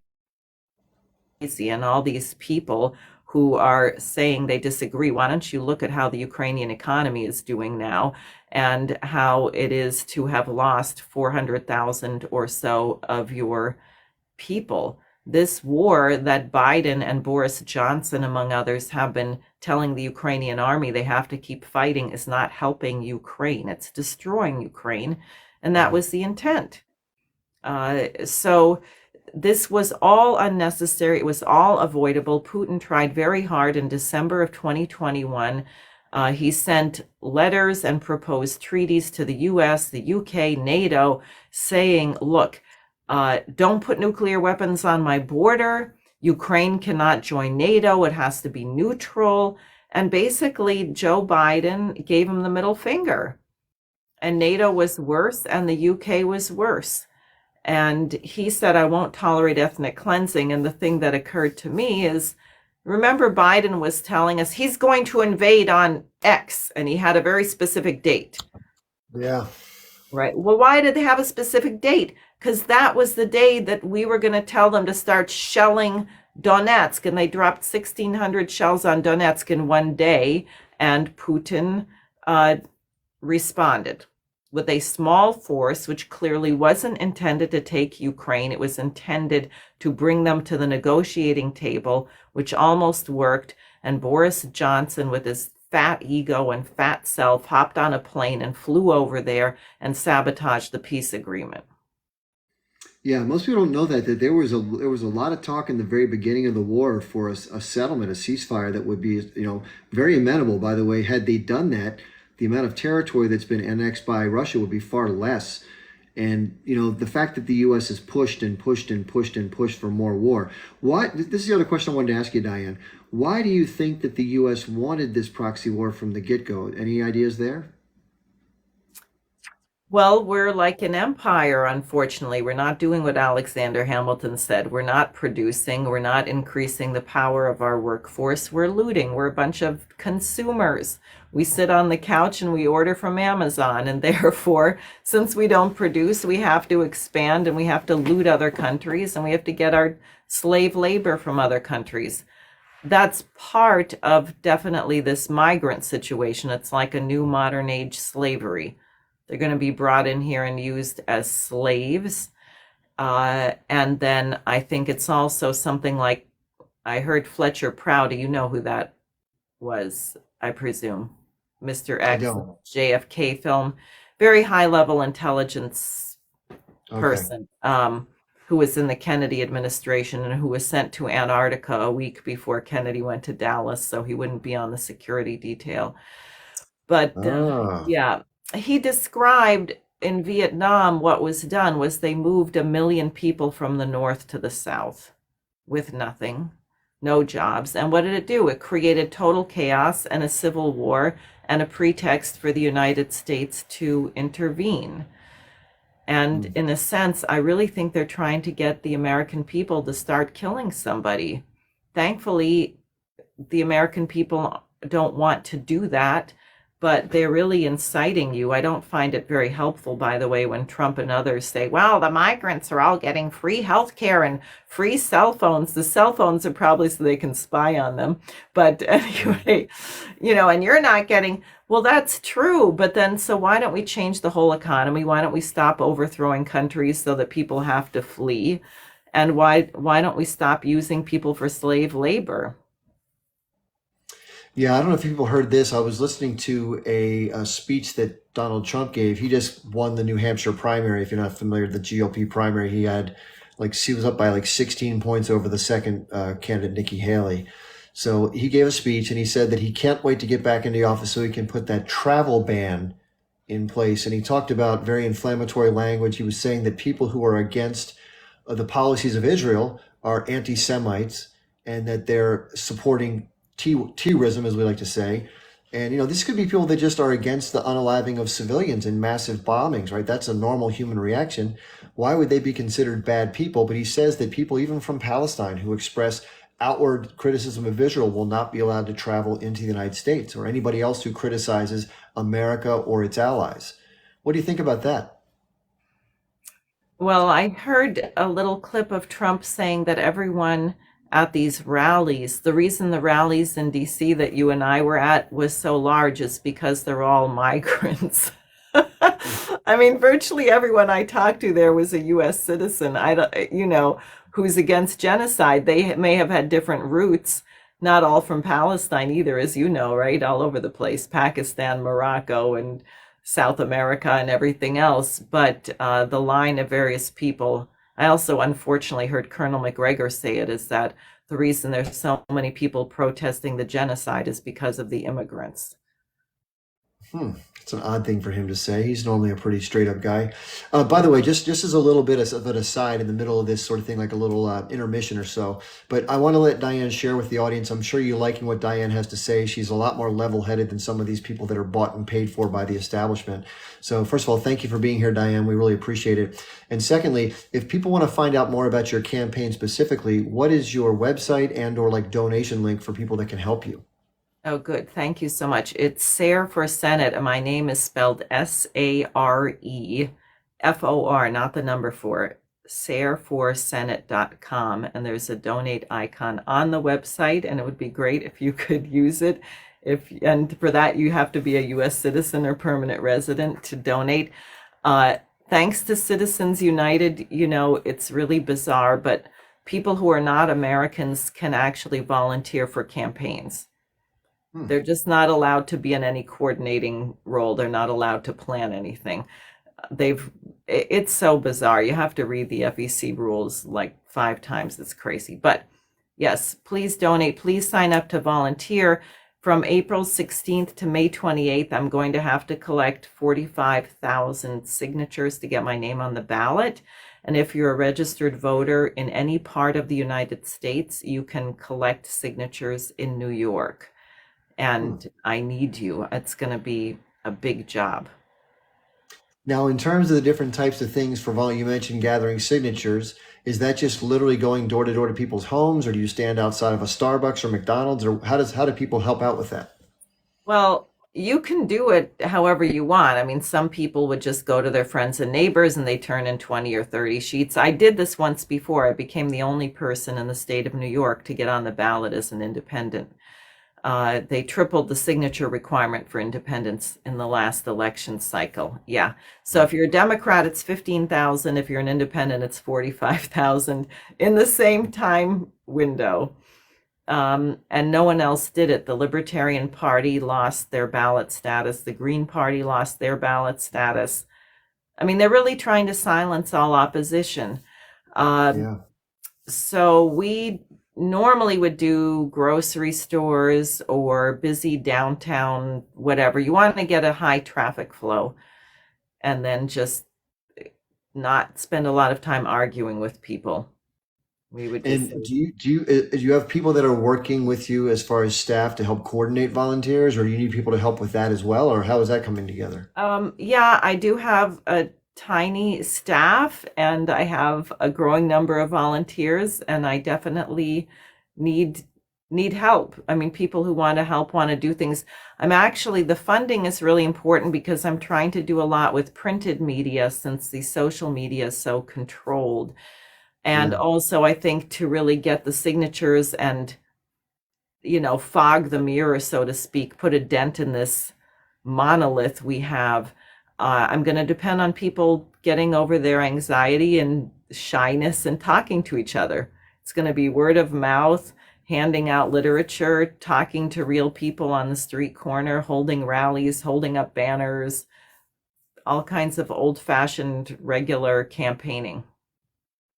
Yeah, I was sharing before you came on. I don't know if anybody was here in the beginning, but if you were, you heard me say this. So I was mentioning the fact that there was, when I was younger and I used to go out to bars and hang out and watch sports and whatever, there was a lot of smoking that was going on when I was younger. It was still allowed to smoke indoors. And so you'd come home and it would just, first of all, while you're there, it was unpleasant. But when you came home, you had to pretty much throw your clothes away. It smelled so bad.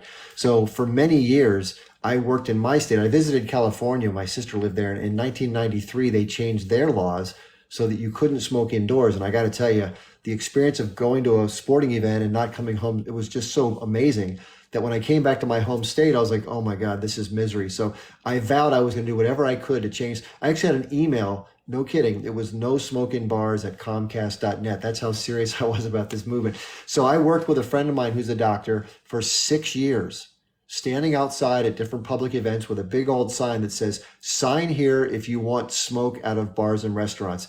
I can't tell you how many people came up to me and was like, thank you so much for doing this. And that the reason I tell that story is because you will find out very quickly how hungry people are for someone like a Diane Sayre, who's honest, objective, fair, common sense for the average human being, against war, against the central banks. People are starving for somebody who's honest and decent to get into our government. You'll find out very quickly. You won't have to beg people to sign. They'll be begging you to sign. So I encourage you to get involved because it feels good when somebody comes up to you and is all happy to be around you and like thanking you for what you're doing. So any thoughts about that? No, that's right. When we were doing the petitioning before, people would say, what party are you with? And I would say, I'm an independent. Oh, thank God.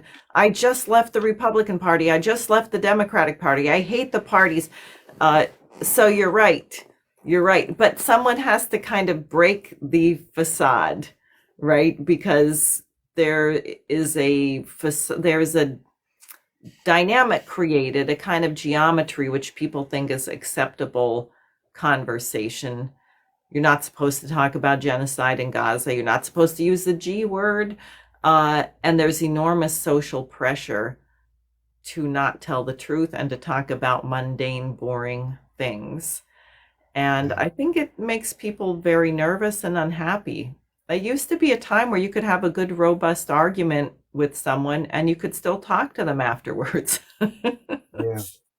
Not Yeah, anymore. people are very, very polarized right now. It seems like people are angrier than ever, and they instead of looking at what I think is the real problem, I always talk about the problem being north and south, not left and right. And people are convinced by watching, the tribal networks like MSNBC or CNN or Fox or OAN or whatever it is you go into, or reading whichever newspaper. And instead of fighting each other and bickering on like the 5 or 6 things that you don't have in common, what about the 3 or 4 that you do? And obviously, if you're someone making all this money off these status quo issues, the last thing you want is people putting aside their pettier differences to come together on the things that matter most to everybody at the same time. And so while the kids are fighting, the parents are making away with the money. How do you think about that? Is that about right? Oh, that's really right. I just was looking. I don't know if you can see this if I hold this. Oh, is it backwards? It's backwards, It's right? backwards, yeah, Yeah. unfortunately. Well, some friends of mine wrote draft legislation called the Swords to Plowshares Act of 2024, basically calling for taking the military industrial companies like Boeing and Northrop Grumman and Sikorsky and everything else and retooling them. So in World War II, Franklin Roosevelt took our nylon factories, our auto factories, and retooled them for the war. why don't we reverse that now? Take all these things that are producing, and frankly, because the morale is so low and our culture sucks, a lot of what we're producing doesn't even work. Like the Yeah. F-35 bomber, I think 29 of them have crashed. I mean, it's terrible. So why don't we do something that will restore the morale and morality and happiness of our people and retool these plants and produce what we need, like high-speed rail. Our transportation system is embarrassing.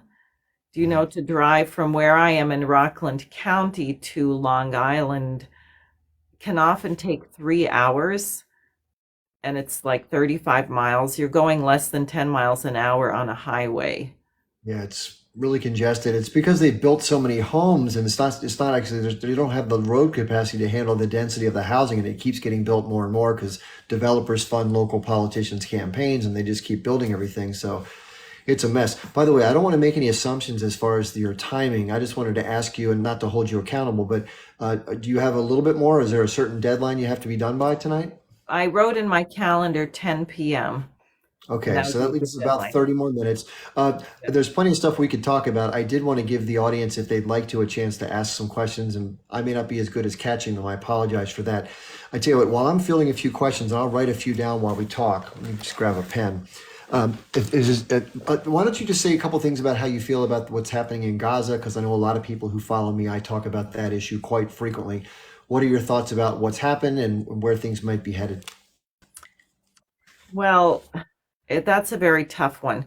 I find it gut-wrenching, the number of children who are dying. Uh, it is genocide. It's horrible. The reason why I say it's complex is what's become very clear to me is that the Palestinian people do not see themselves as tragic. And that means that they intend to persevere. And therefore, when they talk about the people who've been killed as martyrs, that's real because I think not one life is going to have been in vain. I think this isn't over until there is a Palestinian state, which is Hmm. sovereign and independent and has the right to be prosperous and developed.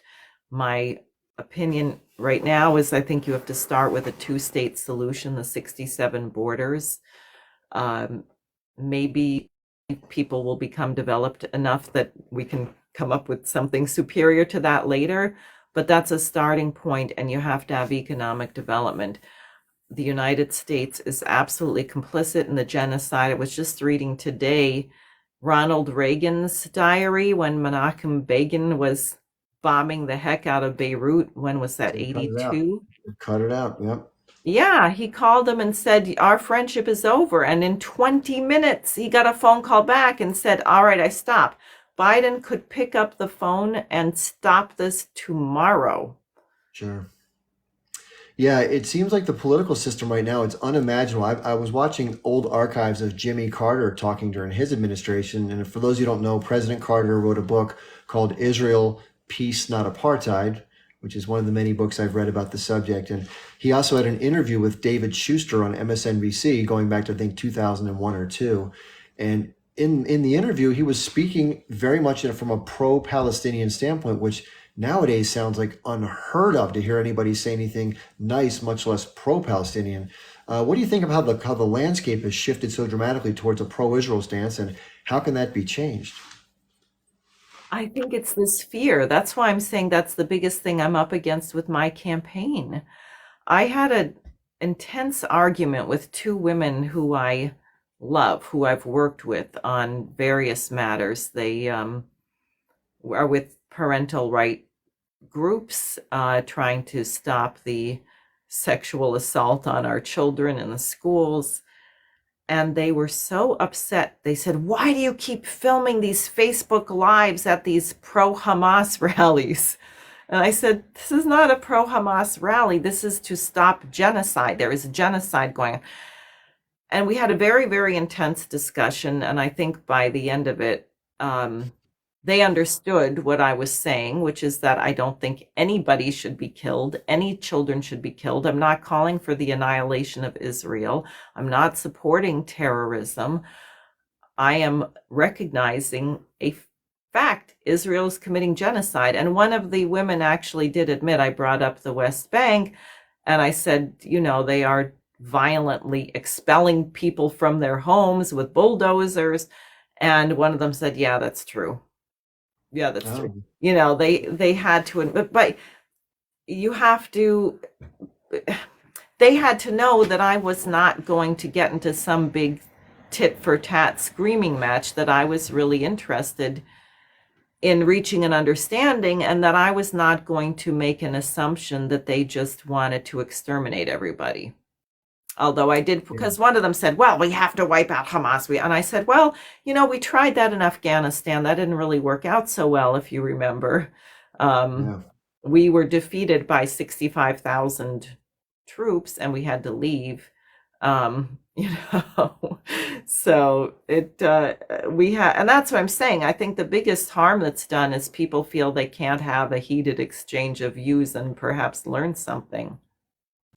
Yeah, I notice on these lives a lot of times, I've talked about this at length in some of my videos, but in terms of just in general, people tend to want to talk past the other person rather than speak with the person, and they don't listen. They kind of wait their turn to blast the other person and vice versa. And I don't think that's worth even doing, because nothing gets accomplished by that. And people just get to say their piece and go home and be like, high five. Yeah, I won that. You didn't win anything. Nothing was accomplished. So I was in a live last night, just for context, and it was a very pro-Israel panel. And it started out civil for about the first 10 minutes because I was just being very chill. And then, of course, they all came down on me like a ton of bricks on all sorts of accusations about being an anti-Semite, and the fact that I'm being paid by the H group or whatever you want to say, or Palestinian, that I'm an American shill for Palestine, and all that. My military experience is all this. It's just absurdity and all these criticisms and negativity. And my point is, how can you possibly have hope for peace if that's the nature of the dialogue? Right. And that's by design. That's by design. It's not natural. And I think partly the algorithms of the social media make it that way because they're run by the advertisers, right? So they get money based on how many minutes you spend online. So if something you really hate and disagree with comes across your screen, you're likely to turn it off and stop watching. Yeah. So they feed you the things you agree with, and the other guy gets fed all the things that he agrees with. And it literally is possible that what we know to be true, someone else has never even seen. And we have to keep that in mind before we start jumping to conclusions. I mean, in this argument, the lady said, but the Israelis are taking the babies back, are taking the babies back into Israel for treatment. I said, I know that may be what they are saying in Israel, but it's not true. It's not true. Yeah, that's another good point to talk about. We haven't talked about propaganda and misinformation. And of course, we touched on it a little bit with the Ukraine situation because Americans got fed a certain diet of American narrative control. But in terms of this conflict, the Israelis, by the way, have a very specific practice. They actually have textbooks that they've created for different linguistic approaches to different, dialogues. It's amazing the extent to which they go to try to manage the message and the understanding of their public as well as those around the world. But as we've noticed, with the advent of social media, even within the constraints that we've seen by the companies for whatever reason, more people have eyeballs on this than ever before, and they're seeing some of the atrocities in real time. And wait a minute, you said you try to minimize civilian casualties, but we're seeing all these civilian casualties. How can they both be true? What are your thoughts on that? Well, that's the thing that kind of makes it so awful. The genocide is happening in front of everyone's eyes. It's very hard to deny. It's very hard to deny, but people do. People seem to be capable in living in fantasies.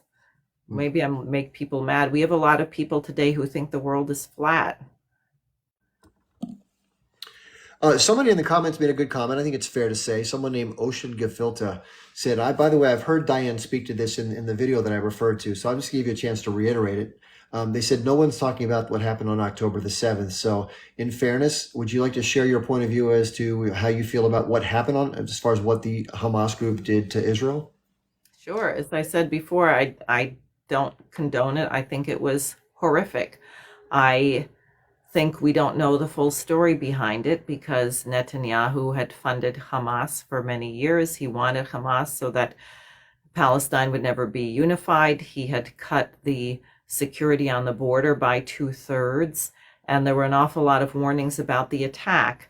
So you can say, oh, how dare you say a political leader would allow 1,200 people to be killed for political expediency, but I'm afraid something like that may have happened in the United States on September 11th as well. So I don't condone the 9/11 attacks. I also don't think that Osama bin Laden was the main person responsible for that occurring. So what occurred October 7th was horrific, but that in no way justifies the annihilation of 2.3 million people living in Gaza. Yeah, and I think to clarify, just to share my views as well for the satisfaction of the person in the comments, I try to speak out against it as much as possible. I kind of say it this way. Anytime a civilian is harmed, not inadvertently, but intentionally, I think that that's a horrible thing, no matter who it is on either side, whether it's done at the end of a gun or knife, or whether it's done by something dropping from the sky that explodes and causes all sorts of mayhem. And as far as, whether someone is that happens accidentally or purposely, people say different things, but it does appear to the average person looking in, which is why I think we've seen the outrage from the public, as well as the actions of governments like South Africa and those who have sort of signed on with the action, that Israel hasn't gone out of its way to avoid civilian casualties. And like you said on the day of the event, there's a lot of questions as far as what happened with the tanks and the kibbutzim, and what happened with the response to the rave party with respect to Apache helicopters that may have engaged with some of those targets, and some of the other allegations, which I've been trying to get, information that sort of proves what happened as far as some of the other allegations of sexual assaults or other types of horrific things that are claims levied by those against the H group. I've not seen it. I'm not saying that I even will see it or I could, but like I said before, it's hard when somebody has a history of lying to you about other things, but they say, trust us this time. I have a hard time trusting. How about you? Absolutely. But I will say, look, I think one of the things we really have to do is think forward, because perhaps we're not going to agree about what happened, excepting I hope that most people listening would agree it's a crime to kill children, no matter what side you're on. But where should mankind be 50 years from now? Do we really still want to be beating each other over the head with clubs and, living like a bunch of barbarians? Could we not get beyond this phase of development? Isn't it possible to eradicate poverty? Isn't it possible to respect other ethnicities, language groups, and cultures and look for the contributions from the history of that particularly ethnicity or language group? Could we not have a whole different form of relations? Isn't it possible that on some of the great problems facing mankind, like greening the deserts or stopping an asteroid or comet from striking us, that someone who speaks another language and has a different religion might have made a scientific discovery that could help everyone? And I think we really have to approach this in a spirit of goodwill, that somehow mankind has to get to the other side of this, and then maybe from imagining being in that perspective, we can work our way backwards to resolve the current crisis. It's a lot to chew on, right? It's a lot to think about. So what are the things you do in your personal life, given the stressors that come with running as a candidate? How do you manage your own how do you keep your sanity about you with all the things you've come to learn? I have a great and hilarious dog. I run. My husband and I started running half marathons. I think that prevents ulcers. I am a musician still. I actually still direct the chorus that I founded 8 years ago. So I participate in classical music all that I can. I think everybody should. Now I want to take up something that I saw zipping by in these questions. Someone asked about the Uyghurs. Can we talk about that? Absolutely. Yeah. So I love it how all these people who didn't give a damn about killing a million people in Iraq and don't care about genocide in Gaza want to claim that China is exterminating the Muslim population in Xinjiang. This is absolutely not true. I had friends who went on a fact-finding mission actually a couple of years ago to see this so-called concentration camps. There are vocational schools. It is true that after the Uyghurs hacked up a bunch of people on a train, was that 2014, with machetes? I forget how many they injured and killed, and they blew up 1,200 people in a market. And remember what the Uyghurs come from, which is Afghanistan. Yeah.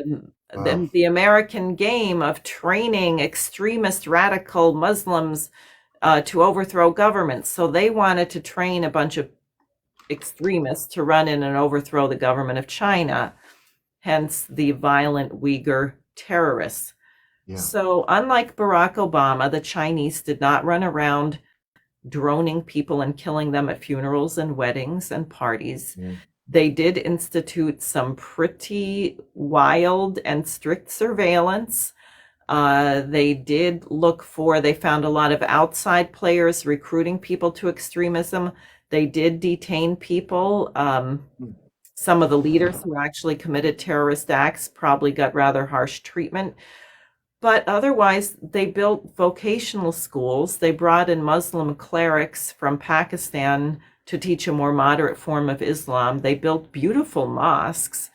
And the per capita income in this region increased by about an order of magnitude. And they do not have a problem with terrorism anymore. Now, isn't that interesting? If you kill children and families, guess what? You're going to create a lot more terrorists because people are going to be pretty angry about what you did. What China did was they shifted the dynamic and allowed these people to have prosperous careers. And in fact, a good friend of mine, I don't know if you know Don DeBar, he was just over there recently, and someone was asking, well, did you see any oppression? I mean, where's the Muslim population oppressed? And he said, well, if you've ever been to Westchester County in New York, that's where the Clintons live, by the way, and seen how the upper class white people live in Westchester, I would say they were oppressed in a similar way. But you have to take it with these people who've been doing nothing but slaughtering people in Southwest Asia, killing and displacing millions of Muslims, are now going to turn around and tell us how concerned they are that the Chinese government is supposedly genociding the Uyghur population. I mean, just from the face of it, you should know it's a total crock of baloney. Yeah, we get a lot of news reports of things, and it seems like this is I don't know if you think this is how it works, but it feels like we're told something that somehow reinforces the geopolitical objectives of either our government or maybe a group of oligarchs or a business interest, such that we support something. I think Noam Chomsky called it manufacturing consent, and yet it doesn't necessarily have anything to do with the truth. Do you think that happens more often than not? Absolutely. It happens all the time. Absolutely. Yeah, and they have this thing, behavioral economics. There's no love of truth. Part of the problem of being a consumer and never producing anything is you can say, oh yeah, I can repair a bridge. Well, how long do the beams need to be there? Are they 7 feet or 9 feet? Well, I don't know. What's your opinion? In other words, there's no scientific rigor where you have to prove anything, where you have to demonstrate through a crucial experiment that can be replicated that something is right or something is wrong. It's not just a matter of opinion. And according to people like Cass Sunstein, isn't that Samantha Power's husband? If you need brain surgery, what are you going to do? Fill a football stadium with people and give them a quiz, and then whatever they come up with? I mean, isn't that the best way to get the answer, is to quiz 50,000 people on how to, or would you rather go to someone who spent 20 years studying it and already performed 3,000 surgeries and knows what they're doing. Well, according to the behavioral economists, and this is also AI, which is why your brain kind of goes screwy when you read stuff that's written by AI. You can't always tell why, but I've realized that's what's happening.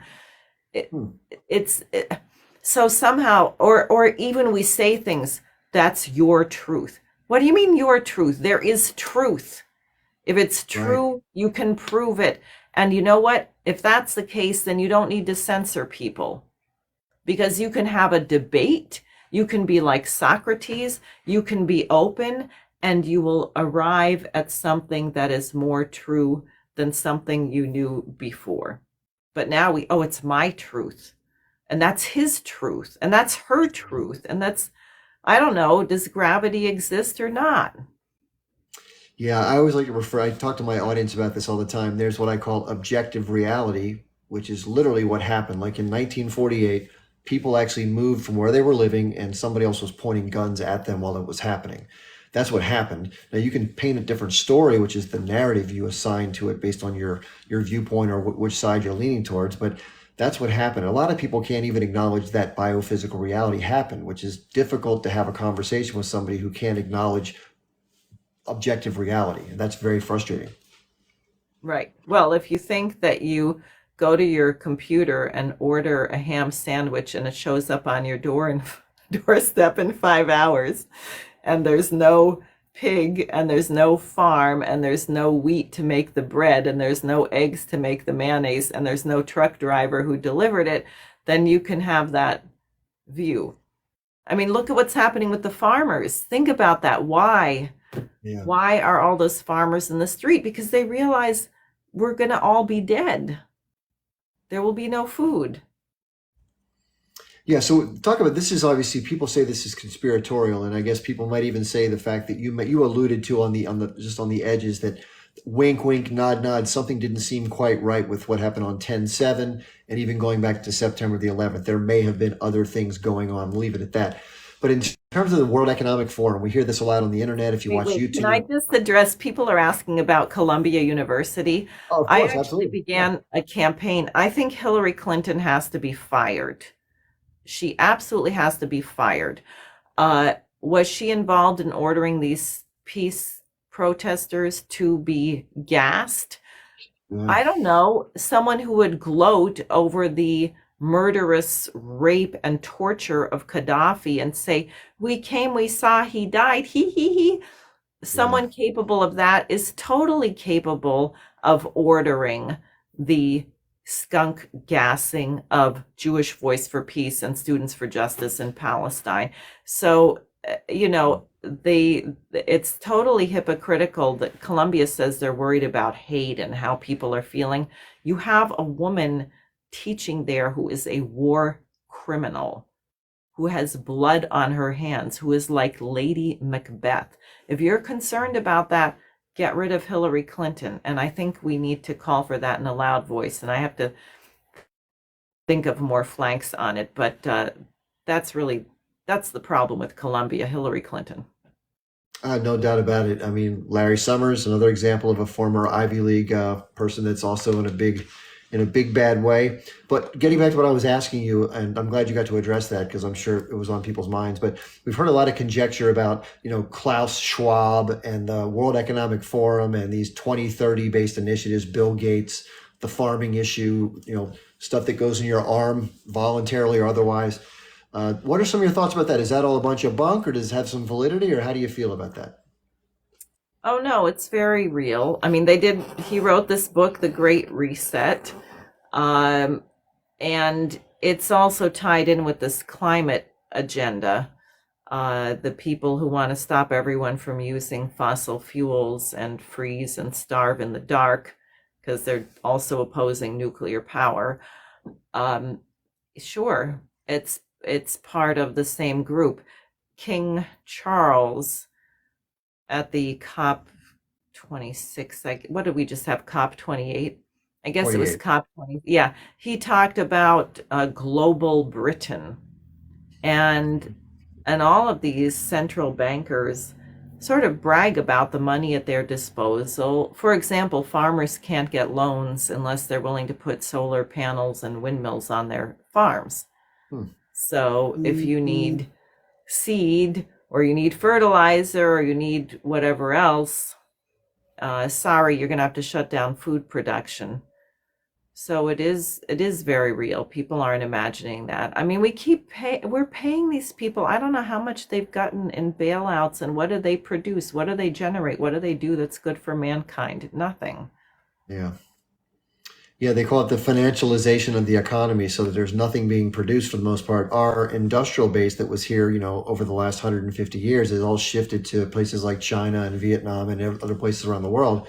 And now if we need certain key things, I mean, one thing we learned that was very scary was during the events of the initial stages of the pandemic, our pharmaceutical companies learned very quickly because they'd outsourced all of the base components for pharmaceuticals.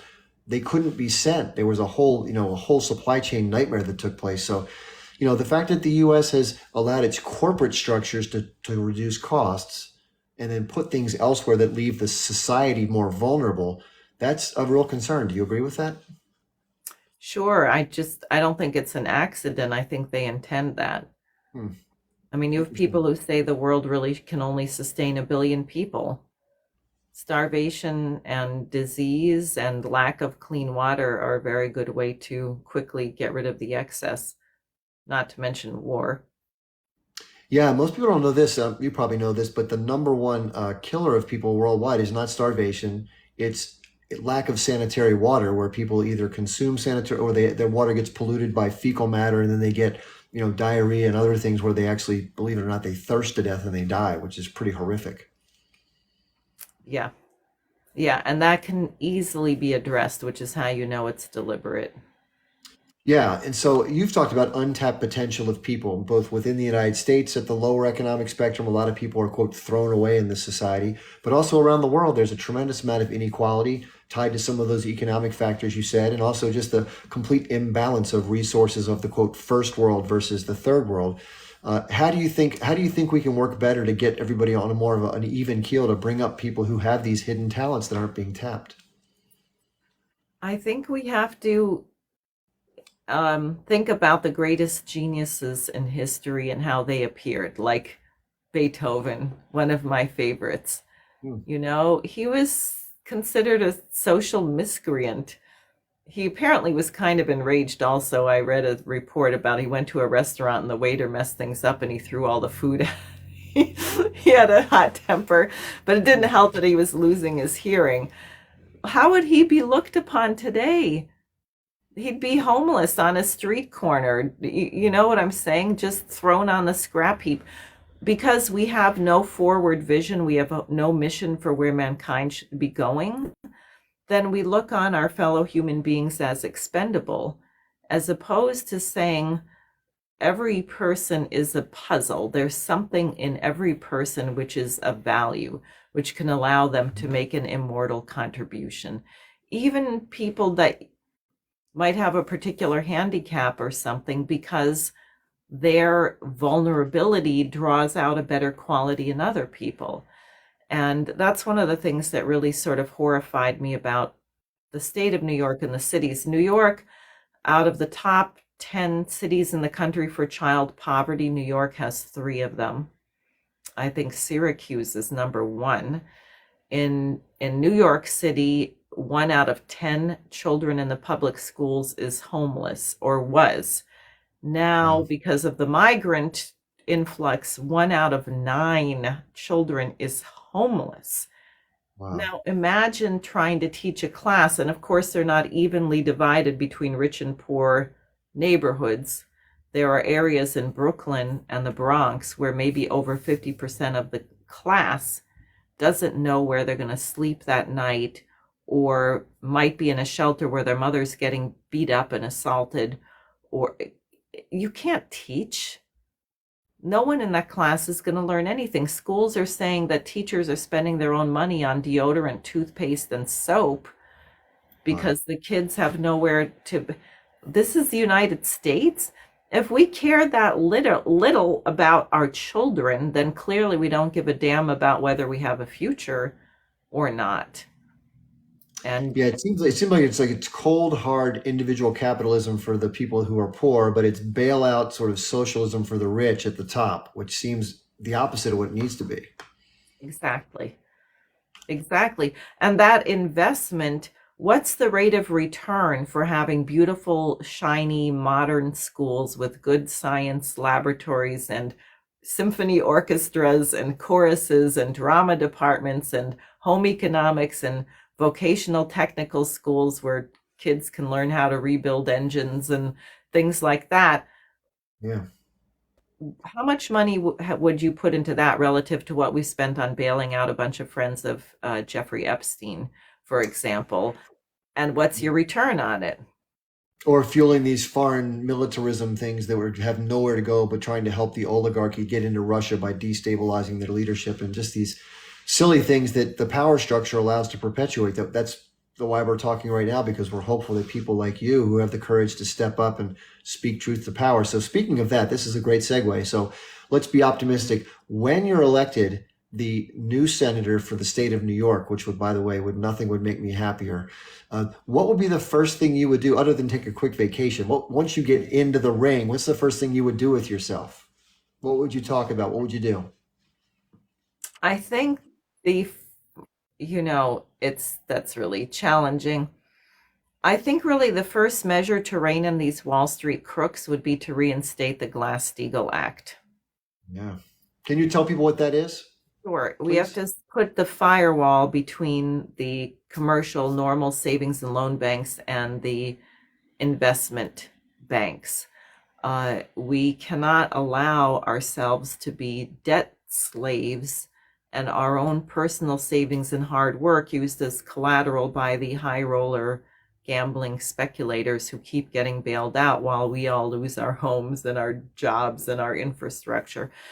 And I think doing that would begin to restore the proper balance of power, if you will.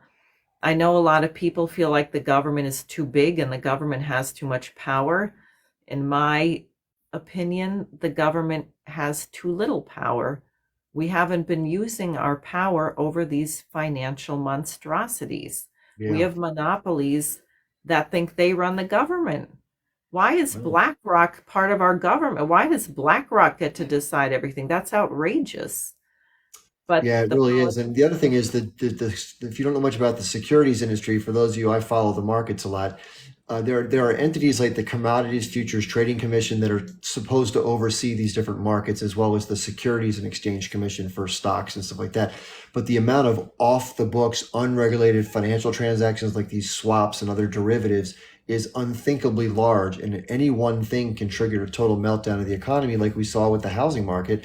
And that needs to be regulated too. And again, these people have all the money in the world and they just pay to be protected from regulation, which allows them to make more money and they get bailed out if things go wrong. So it's heads they win, tails the public loses, right? So we're coming towards the end of our right. time, Diane. I don't want to hold you past the deadline, but one more time, can you please tell the audience if they want to support you, which I'm sure they do, where they would go and what's a good donation, and then how do they volunteer? And is it just in New York State, or how else can they help you?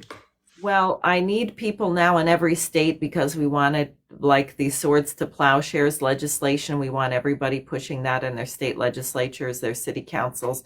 So it's sareforsenate.com, SAREFOR Senate.com.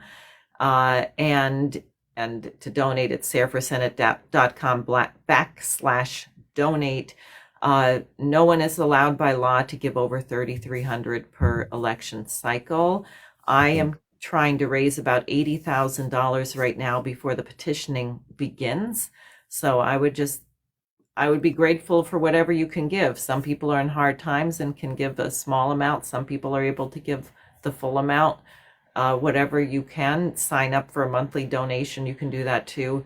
It all it all helps, and let's work together. That's the most important thing. We've all got to be active. The people have been negligent. We haven't been using the power that we have, and we're about to lose it. Yeah, a lot of storm clouds on the horizon. It feels like. One last thing, I don't want to hold you over. I know people are asking a lot about, well, which president's going to be elected, Trump or Biden or whatever. Do you have any feeling one way or the other as to who would be better? I know they're tough choices because it's kind of like having to hold your nose and kind of throw a dart, but how do you feel about it?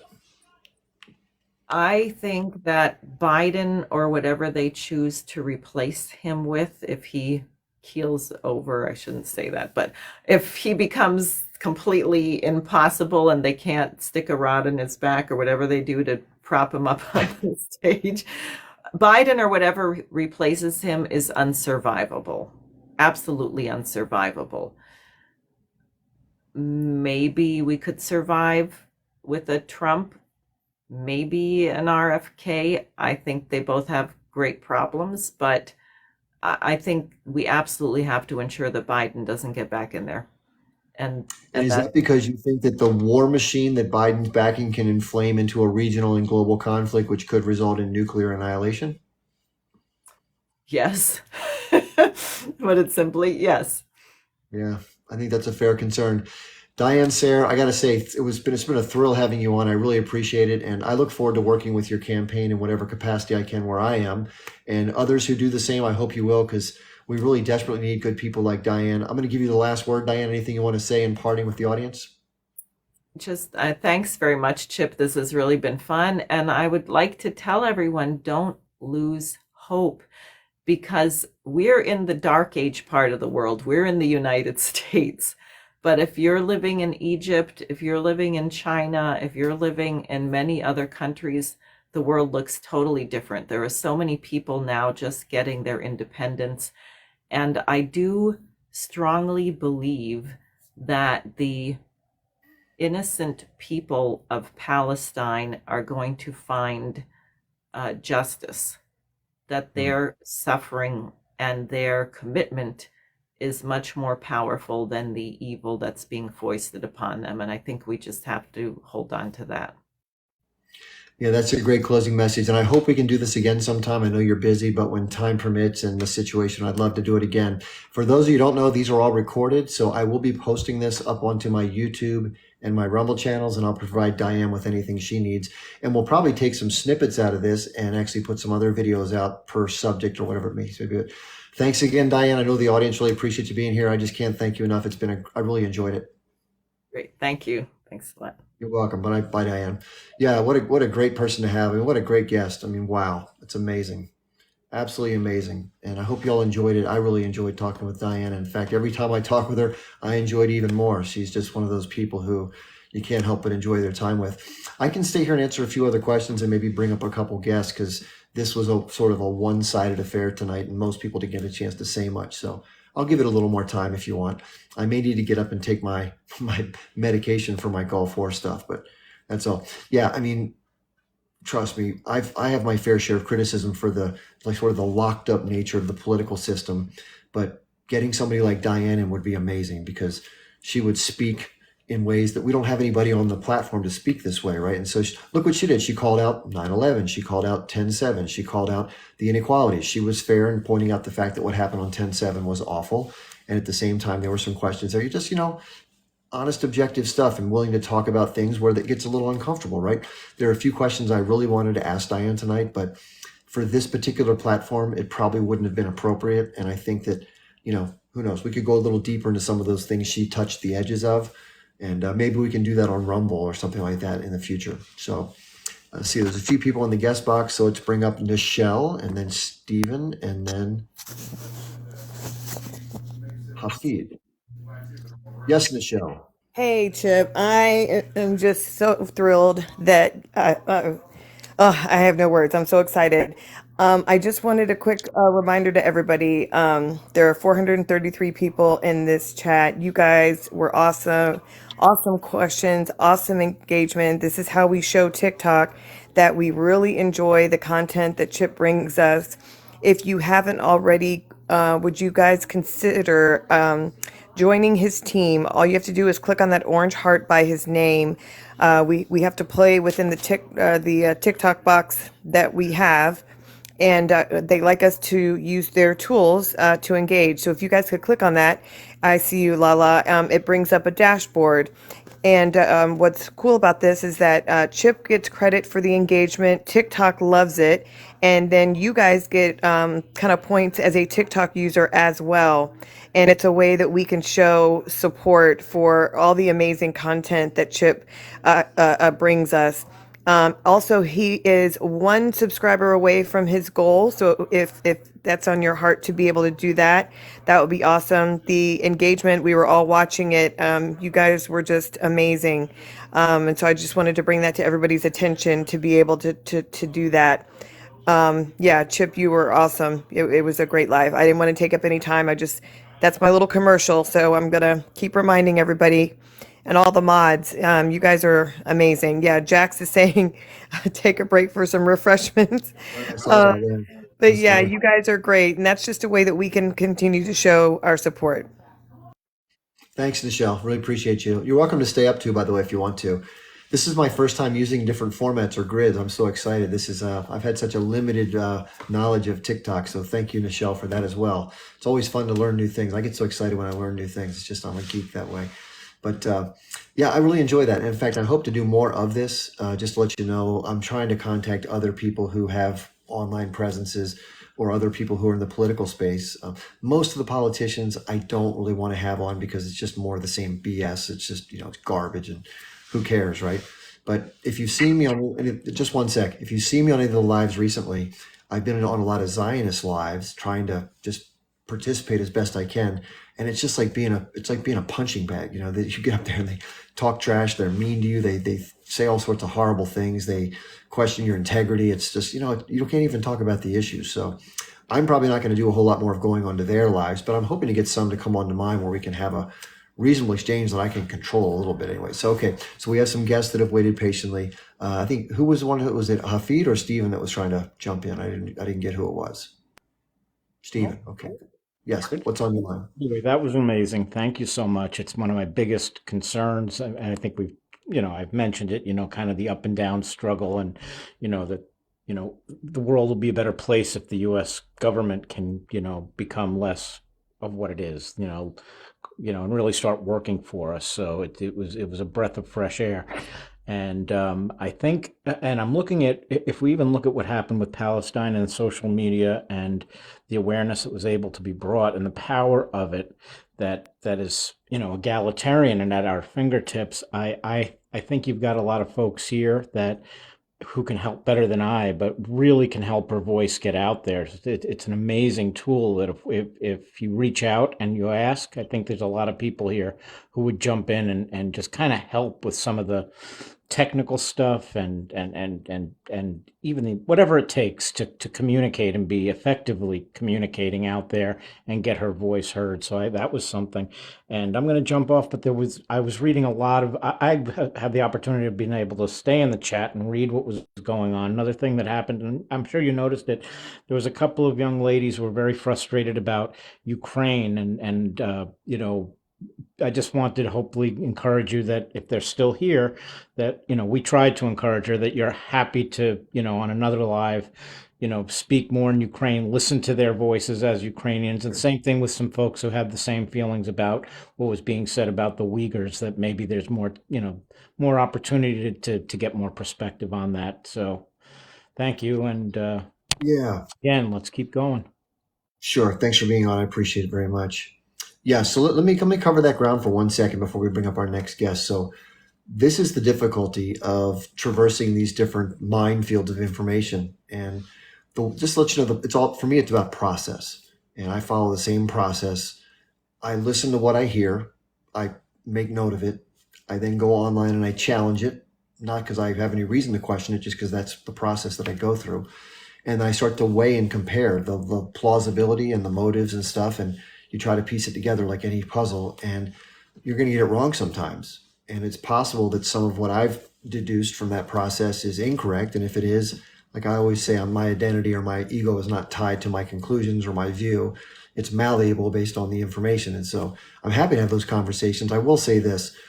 When I have these conversations with people who are pro-Zionist or who have talked about the Ukraine war, similar to how it's been presented in the Western corporate media, it's difficult for me to present them with the information that I have traversed through, the ones that have shaped the way I view it. and they seem to be what's the best way to put it? They seem to completely ignore it or not to acknowledge any of it as if it doesn't exist or it can't be true. And that's a choice that everybody can make. What I try to tell people is I try to sift through it and just try to make the best heads and tails of it as someone. I don't know anybody in Russia. I don't know anybody who lives in Ukraine, just as I don't know anybody who lives in Israel or in occupied Palestine. So it makes it easier for me to make determinations as best I can objectively. But, nobody's perfect. And there may be information that I'm missing out on, but much of the narrative that I've seen presented about Ukraine on mass media, MSNBC, New York Times, Washington Post, yada, yada, yada, is totally absurd. It's third grade level propaganda. It's garbage, especially what gets said about Putin. If you take the time to really learn about his life and study his life and listen to him speak and follow what he actually does, it has no connection to the portrayal that he's given. Because why do they want to make the guy look bad? Just think of it for a second. Why would you want to make a guy like him look bad? Like, who would benefit from that? Why would they want that to happen? It's part of the manufacturing of consent. Now, I can't say the guy's never done a bad thing. That's silly too, right? Because he's been in power for so long. He's had to do some pretty tough things to stay in power, as most leaders do. But in terms of the total maniacal world dominate, all that, that's just absurd, And like Diane said tonight, look at where the Russian troops have gone and have not gone in Ukraine. Look at the map. They are all in the east and in Crimea, that little banana-shaped sort of slice of land that borders Russia, right? They haven't been full speed ahead charging towards Poland or whatever the charges are. And I don't think they ever will. If they do, I'll certainly apologize that I was an idiot. I didn't get it right, but I don't think it's going to happen because that's what he said. Our goal is to protect the people that are Russian speakers and to get rid of some of the bad people I mentioned earlier in the interview about the people that were disciples of Stepan Bandera, which have been completely excluded from the American point of view because they say it was completely, outright false because the leader of the country was Jewish. But if you know the history of Ukraine, that's absurd. It doesn't matter. And not everybody who's Jewish vies for Jewish interest either. That's another point you have to bring up, anyway, the more you learn, the more you'll figure this out. I'm happy to go deeper into it at any time. And I'm sorry if that upsets some people because I'm not here to upset you. But as I always like to say, the longer you listen to me, I'm going to say something that's going to upset everybody. It's just the way it is. And by the way, just to let you know, even with Diane, we haven't spent a lengthy amount of time together talking about different things. I mean, she's busy with what she has to do, as am I. And so, but there's some things that people ask me, am I a big LaRouche person? Okay. I'm a political pragmatist. I'm not a box. I don't get put into a box. I'm not a Democrat. I'm not a Republican. I'm not a LaRouche disciple. Diane happens to feel that way about herself because of the impact that at that time in her life, the things that he said resonated with her and she embraced it. And that's her journey. And what I say is where there's overlap in terms of agreement between two people, I like to look at the overlap, the part of the Venn diagram that comes together, not the pieces that don't. And so, yeah, are there some things the LaRouche movement promoted that I'm not as excited about, like larger amounts of industrial development? For me, as an ecological thinker, I happen to believe the scientists who say that some of that may be dangerous or harmful. I hope they're wrong, by the way, because that'd be great if they were wrong. And therefore, I'm not against people benefiting from development. I'm against nature being harmed by it. Now, like I said, I don't know enough. I'm not a biologist. I'm not an environmental scientist. Maybe the ones that I've studied are wrong, and I hope they are. But my spidey sense tells me that having 15 or 20 billion humans driving around in, hybrid electric cars and spaceships and stuff just doesn't seem quite realistic to me. But again, who knows what the future has? That's the one thing. Predictions are tough to make, so why try?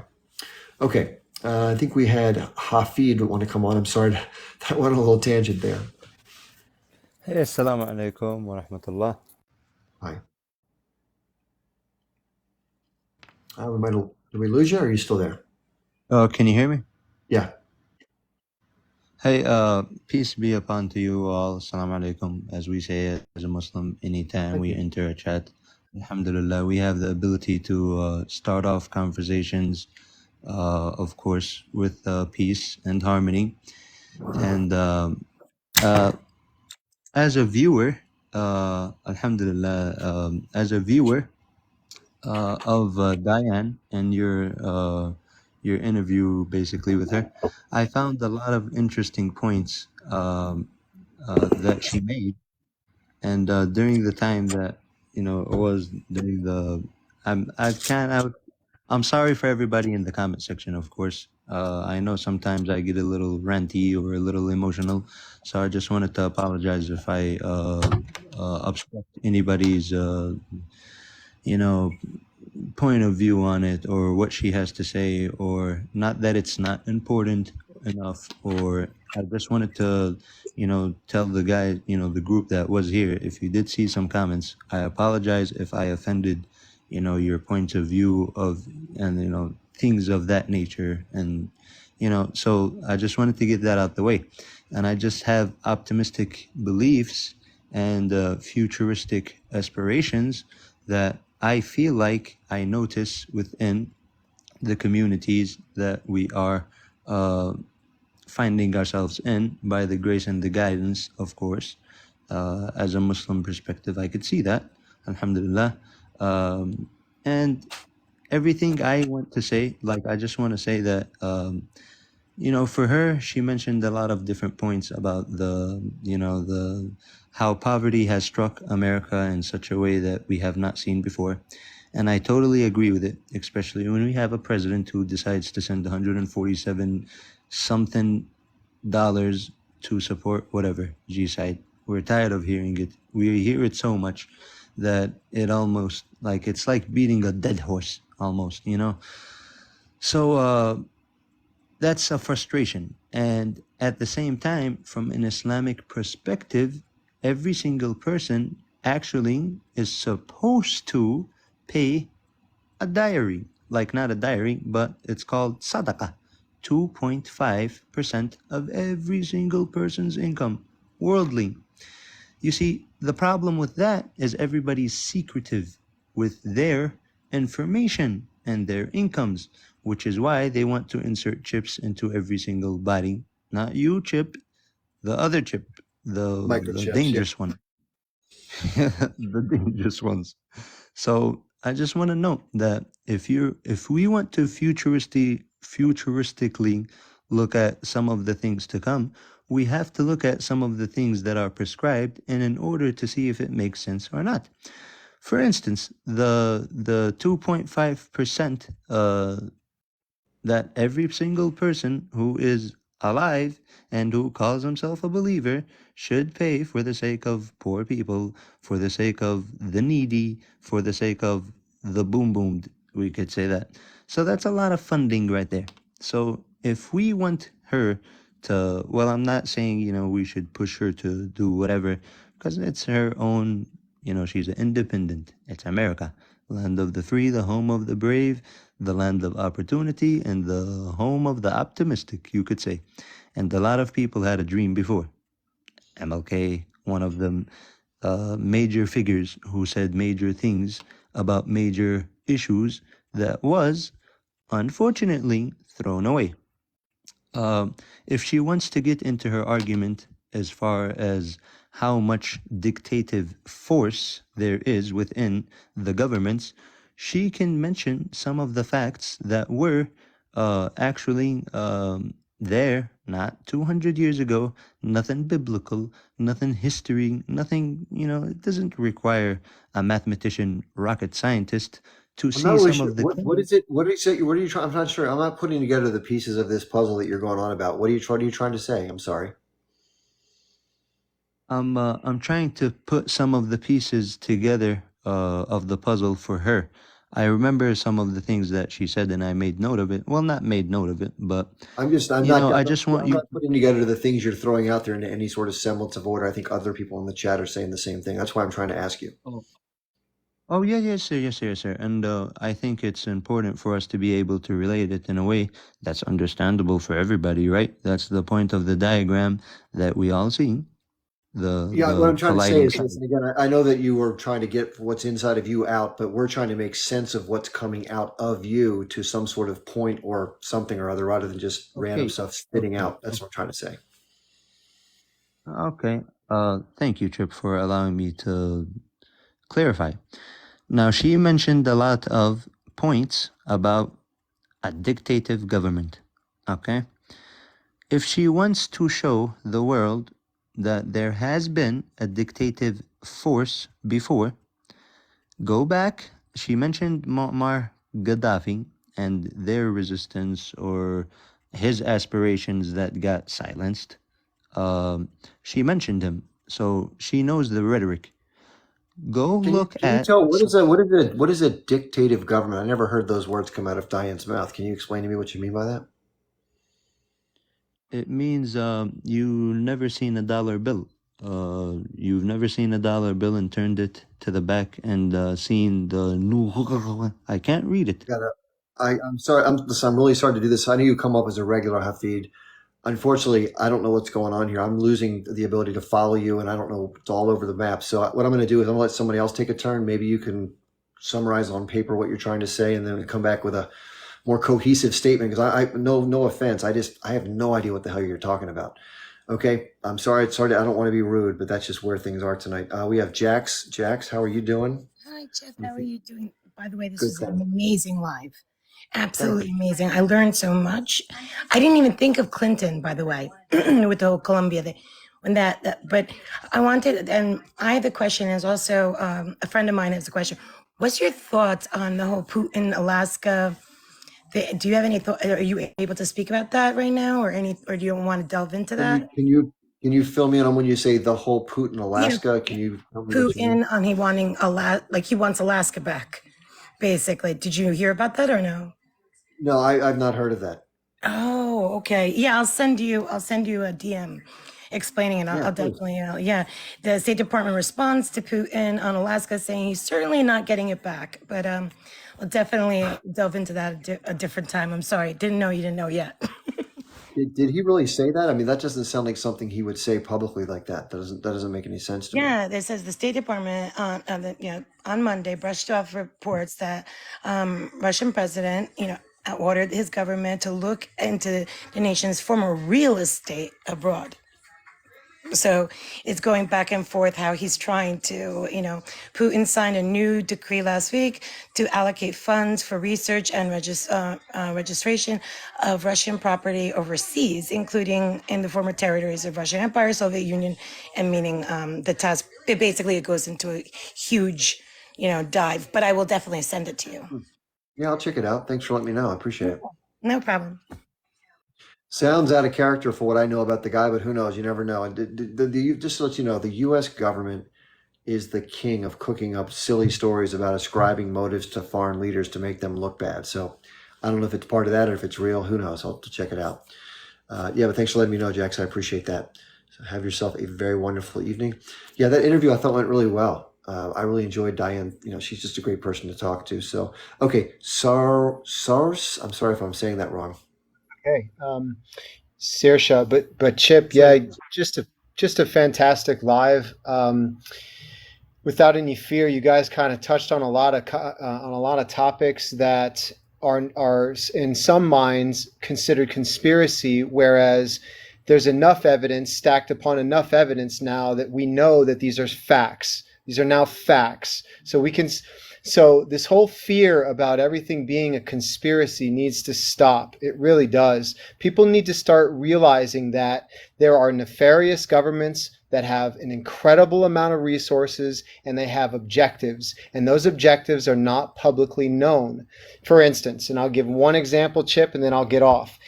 It's very odd to me that during the 90s, we saw in the Middle East so many car boomings, right? We won't have to say the word, but we saw so many. And now, over the last decade, 2 decades, we see none. It is so strange how this government has the ability to paint a picture. And I remember, because I was saying to myself, this is crazy how the Middle East is on fire and these people all they do is want to unalive each other. When in fact, when you get to know Muslims as friends, as you bring them into your homes, as you get to know them personally, they're actually very generous, very beautiful, wonderful people. And the narrative that this government, our government, the United States government, painted the picture to all our citizens about who these people were in the Middle East is categorically false. It is absolutely reprehensible what our government has done in the perception of other nations around the world. And I think it's an understatement to mention that nowadays when we look at that retrospectively and really take note of what this government is doing as far as the perception. And they need perception in order to garner support. So we as people looking back into what has taken place over the last, they took us through a 30-year death march across the Middle East for what reason, what purpose? We need to start asking these questions, and then we need to start asking why we're in Ukraine. Why are we escalating this Israel conflict? What role is this government trying to play to escalate things? And I think these are important questions. Chip, I love you. You guys are just awesome. Keep up the great work. And yeah, that's what I have. That's what I have to share. But Great to hear from you. Yeah, those are fair points to make. I mean, as far as shying away from like all these caveats, we talk about these different things and say, well, it might have been, or it could have been, or it probably was, right? If it looks like a duck and sounds like a duck and walks like a duck, well, hey, what are you going to do? So I tend to lean. Listen, I studied 9/11 like crazy when all the conjectures first started coming out. And put it this way, there are so many anomalies that accompanied the day and the events of that day that were it's impossible for that many things to coincidentally be anomalous, put it that way. And so many other pieces of evidence that just something's up, something's rotten in the state of Denmark, let's put it that way. But I can't tell you every little piece of what was what, but you put the totality of the evidence together and something just didn't seem right. And I think most people kind of same thing with the Kennedy Commission, like the Warren Commission that investigated the John F. Kennedy assassination. They had this theory about this bullet that came down through John Kennedy and then landed in the wrist of Governor Connolly, then came back up to and then it turned around and went back down through his hip. It's like, what?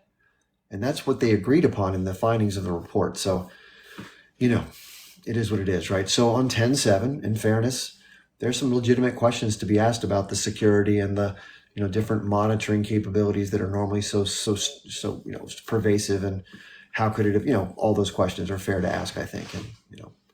And Diane said this is pretty amazing. I didn't know she was going to say something like that so definitively, but she said, she didn't think it was unthinkable for somebody to sacrifice X number of people for a cause of some sort, which, I don't like to say things that definitively. I don't know for sure, and maybe she has different information than I have, but maybe it's just appearances for what she was talking about. But it does, to me, appear to be very anomalous that things went down the way they did without there being something else in the mix. And I have my ideas. I just don't usually talk about them too much because I don't want to get in trouble, that kind of thing. But as the person said, we probably shouldn't worry about that as much. There was somebody that wanted to come up who said, let me talk.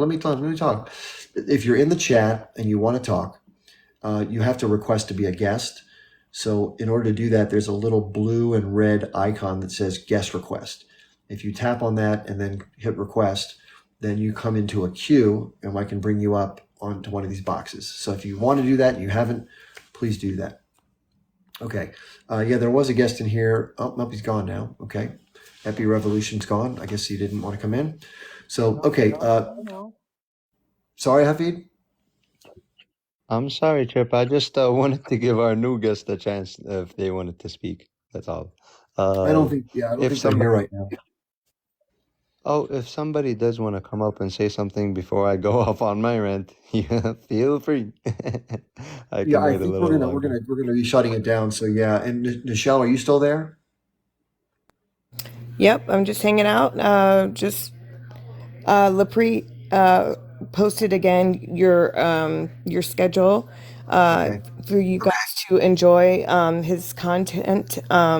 Again, you guys are an amazing chat. I've just never seen so many people so engaged. I think it's awesome to see. Monday, Wednesday, and Friday, 8 to 10 p.m. Tuesday, Thursdays, and Saturdays, 12 to 2 Eastern Standard Time. Is that right, Chip? I was just gonna. Yeah. It's Monday, Wednesday, Friday, 8 to 10 p.m. Eastern, and then Tuesday, Thursday, Saturday from 12 to 2. If you said that, I apologize. I just was repeating it. Oh, yep, perfect. Yep, Lapri, one of your awesome mods put that. So arguing in Chip's chat is my favorite hobby. Well, hey, arguments are good. I call them exchanges. good exchanges. Okay, Nichelle, thanks for being here tonight. I really appreciate all your help so far. You've been wonderful. I appreciate it. Thanks for having us, Chip. Yeah, absolutely. So just a few housekeeping things. Appreciate everybody being here, by the way. I think having somebody like that, a political candidate for office, is pretty exciting, especially somebody who sees things more from our point of view than the establishment, which is, just so frustrating, right? With all these people that seem to ignore people like us. We're just afterthoughts in their world. So good for people like Diane Sayre. Diane's very approachable, by the way. I mean, like I said, when I was in DC, I just walked right up and said, "Hey, Diane, how you doing?" And just shook hands and started talking. So she's just that kind of person. She mentioned something really important, by the way. She said that what's going to change things is us talking to each other face to face. So as much as we like being, cell phone or keyboard warriors, which is great, we're going to have to figure out a way to go outdoors and actually be around human beings, which is, a lost art, right? You see people, you go outside right now, walk outside, and 90% of people are looking down at their phones, myself included, right? It's normal behavior now. So we're just not as likely to engage, and we're meant to be engaged with each other. But in order to break people out of their, their slumber, face to face is what does it. Posts on Facebook or videos on TikTok are helpful, but more impactful is the face to face stuff. So hopefully we can all do whatever part of that we can, because I think that's really important. As far as getting involved with Diane's campaign, I'm going up to an event that she's having on the 18th, and she's loosely told me about it. I don't know exactly what it is. It's probably a fundraiser of some type on the 18th of February in New York City. So it's about 3.5 hours from where I live. So I'll just take a train or a bus or whatever and go check it out. So if you're interested in that, you want to say hi, want to meet up, great. I think it's a Sunday on the 18th. I may go up the night before just to go to dinner or something like that and get a hotel if I can do that. Anyway, so if you're somebody who wants to help out with Diane's campaign, it's SARE for Senate. SARE for Senate, SARE for FOR Senate, SARE for Senate. And I've already made a donation for Diane's campaign. It's tough as an independent. They need every penny. And just to buy things like flyers or brochures to hand out people when they meet people on the street. So not to even mention TV advertising, which is usually not even in the budget for people who are running at Diane's level. So it's not a fair playing field, let's face it. But we have to get good people in. So it would be great to see the victory sign, Diane Sayre, the new elected senator from New York State. It'd be so cool because that's the seat that Hillary Clinton used to occupy. It was Hillary Clinton, and then the current person who's Kirsten Gillibrand. And it's just the same old, DCCC, rich people, donations, revolving door, APAC, the whole thing. Kirsten Gillibrand, if you saw the video that I made when I was promoting this, she's taken $560,000 from APAC throughout her career in the Senate, which has been 2 terms or almost 2 terms now. So not good, right? And everybody seems to take some money from APAC. It's almost like you have to, it's like 1 in 1,000 don't take money from APAC, right? It's tough. Well, not that many, but you get the point. So, we have to find ways to get around those groups, and they seem to be getting stronger and stronger. If you didn't hear the news, APAC pledged $100 million to try to unseat just 7 congresspeople. $100 million. The average money that a congressperson spends to run their campaign is about $3, maybe $3.5 million. So that's about 13 or 14 million per candidate. Actually, 14 million. So it's like almost 4.5 times the amount of money that the average person spends, and the people that spend the most money usually win. So that's the crap we're up against. It sucks, basically, is what I'd say. Anyway, so I really appreciate everybody being here tonight. If you want to find me and you want to find, by the way, I keep saying these are going to be recorded. They do get posted up to my YouTube channel and my Rumble channel. If you want to find the links to get to those, you just have to go to my link tree in my bio, which is on my main page where my videos are. So if you tap on my little circle at the top, it'll take you there. It's just below my name and my bio. It says Linktree Chip Barnes. If you're outside the United States and watching this, the clickable link doesn't show up. I don't know why they do that, but they just don't put it there. So you have to actually type in the text that says Linktree/Chip Barnes into a web browser and then hit enter. And it'll take you to the same thing. I'm going to show you what it looks like when you get there. Just give me a sec. Take a second here to come up with the loading here. And it is like, I have one more thing to talk about as far as a scam that's going on, which is not so cool. Where is that? I'll show you the scam first. Okay. Somebody contacted me today and said, hey, someone's asking me for money. Is it you? I said, no, it's not me.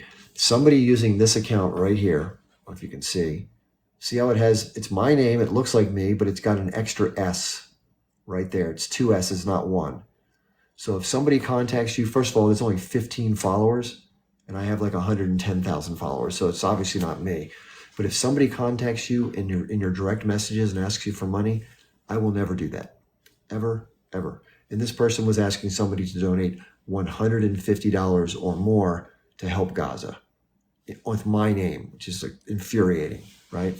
So that really pissed me off. But I'm glad somebody told me. I made a video about it. I immediately did some other stuff. Let me get the other Linktree stuff up here for you.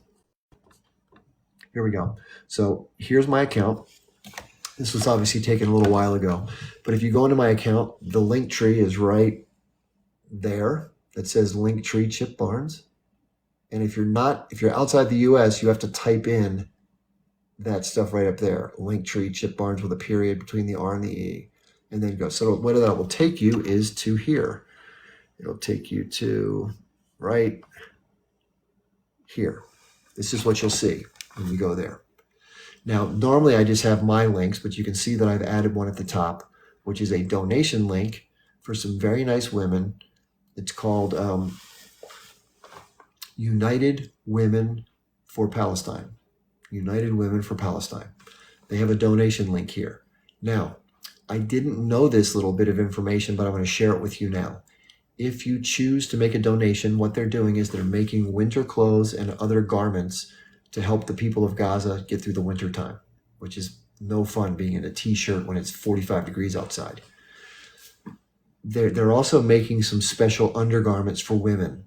It's like special, almost like Depends undergarments, so women who have their sanitary issues can deal with it properly. I guess I don't know all the details, but that's what they told me. So in order for the order flow to be different, so they know where this money came from, in the notes, you have to type in the letters P as in Paul, P as in Paul, PP, to indicate that this is where the money's coming from, because the woman who makes these clothes, she uses the same GoFundMe link for all of her donations. So the people that are working with this particular charity is piggybacking off of her GoFundMe for some reason. So all the money that came in before I was told this went into a big bucket. They need people who make the donations. When you go to GoFundMe, you can put a little note in. You're supposed to type in the letters PP, like Paul, Paul. So that's all I want to tell you to do that. If you make a donation, then they'll know which ones are which. That's what I was told. I'll add that to the instructions too. But you can see here I have my TikTok backup account, which is important to subscribe to or follow, because every time I get knocked off of my Prime account, no one can find me. So if you do that, you'll find me. And then, of course, I have Instagram and I have Twitter, but then I have my YouTube and my Rumble, which are listed, just you can't see it on this screen. And then here's the rest of my stuff that's on there. There's some nifty Telegram groups you can join, which are fun to interact with other people. And then there's some donation links for me, if you want to help me out. And I'm doing this full time right now for over 3.5 months with no income. So at some point I do need some help. So if you're someone who wants to sign up for my Patreon, it's like $5 a month, or you can make a one-time donation using these other links. So anything is appreciated. Just like Diane said, when you're struggling to get by, every little bit helps. So I appreciate that very much. Let me come back to my screen here. Let me show you Ruby, the dog Ruby that I care for so much. Here's Ruby. Isn't she sweet? Look at her. I love dogs so much. Obviously, Diane talked about her dog as well. And I like to say dogs are everything that's right in the world. And I really believe that. And her name is Ruby, and she is a 4-year-old coonhound. And I can attest to the fact that she's a hound dog, because today I took her out in the woods and all she did was bark at the top of her lungs for like an hour at deer that were running around. And it was fun. That's what she loves to do. So I'll be back tomorrow at noon. My normal schedule again is Monday, Wednesday, Friday from 8 p.m. Eastern time to 10 p.m. Eastern time. And then Tuesday, Thursday, Saturday from 12 noon until 2 p.m. And I talk about a lot of stuff. If I missed one of your questions tonight, I'm sorry. And if you didn't get a chance to speak in the queue, come up next time. I'll be happy to have you. And let's work towards informing people, share these lives with other content creators like me and others who are trying to get the word out about these issues, and just do the right thing by the people, which is we desperately need, right? So thanks for being here, everybody. I really appreciate it. And for Lepre, who did the modding tonight, thank you so much. And for Nichelle that came on and helped out, Thank you as well. I'll see you all tomorrow at noon.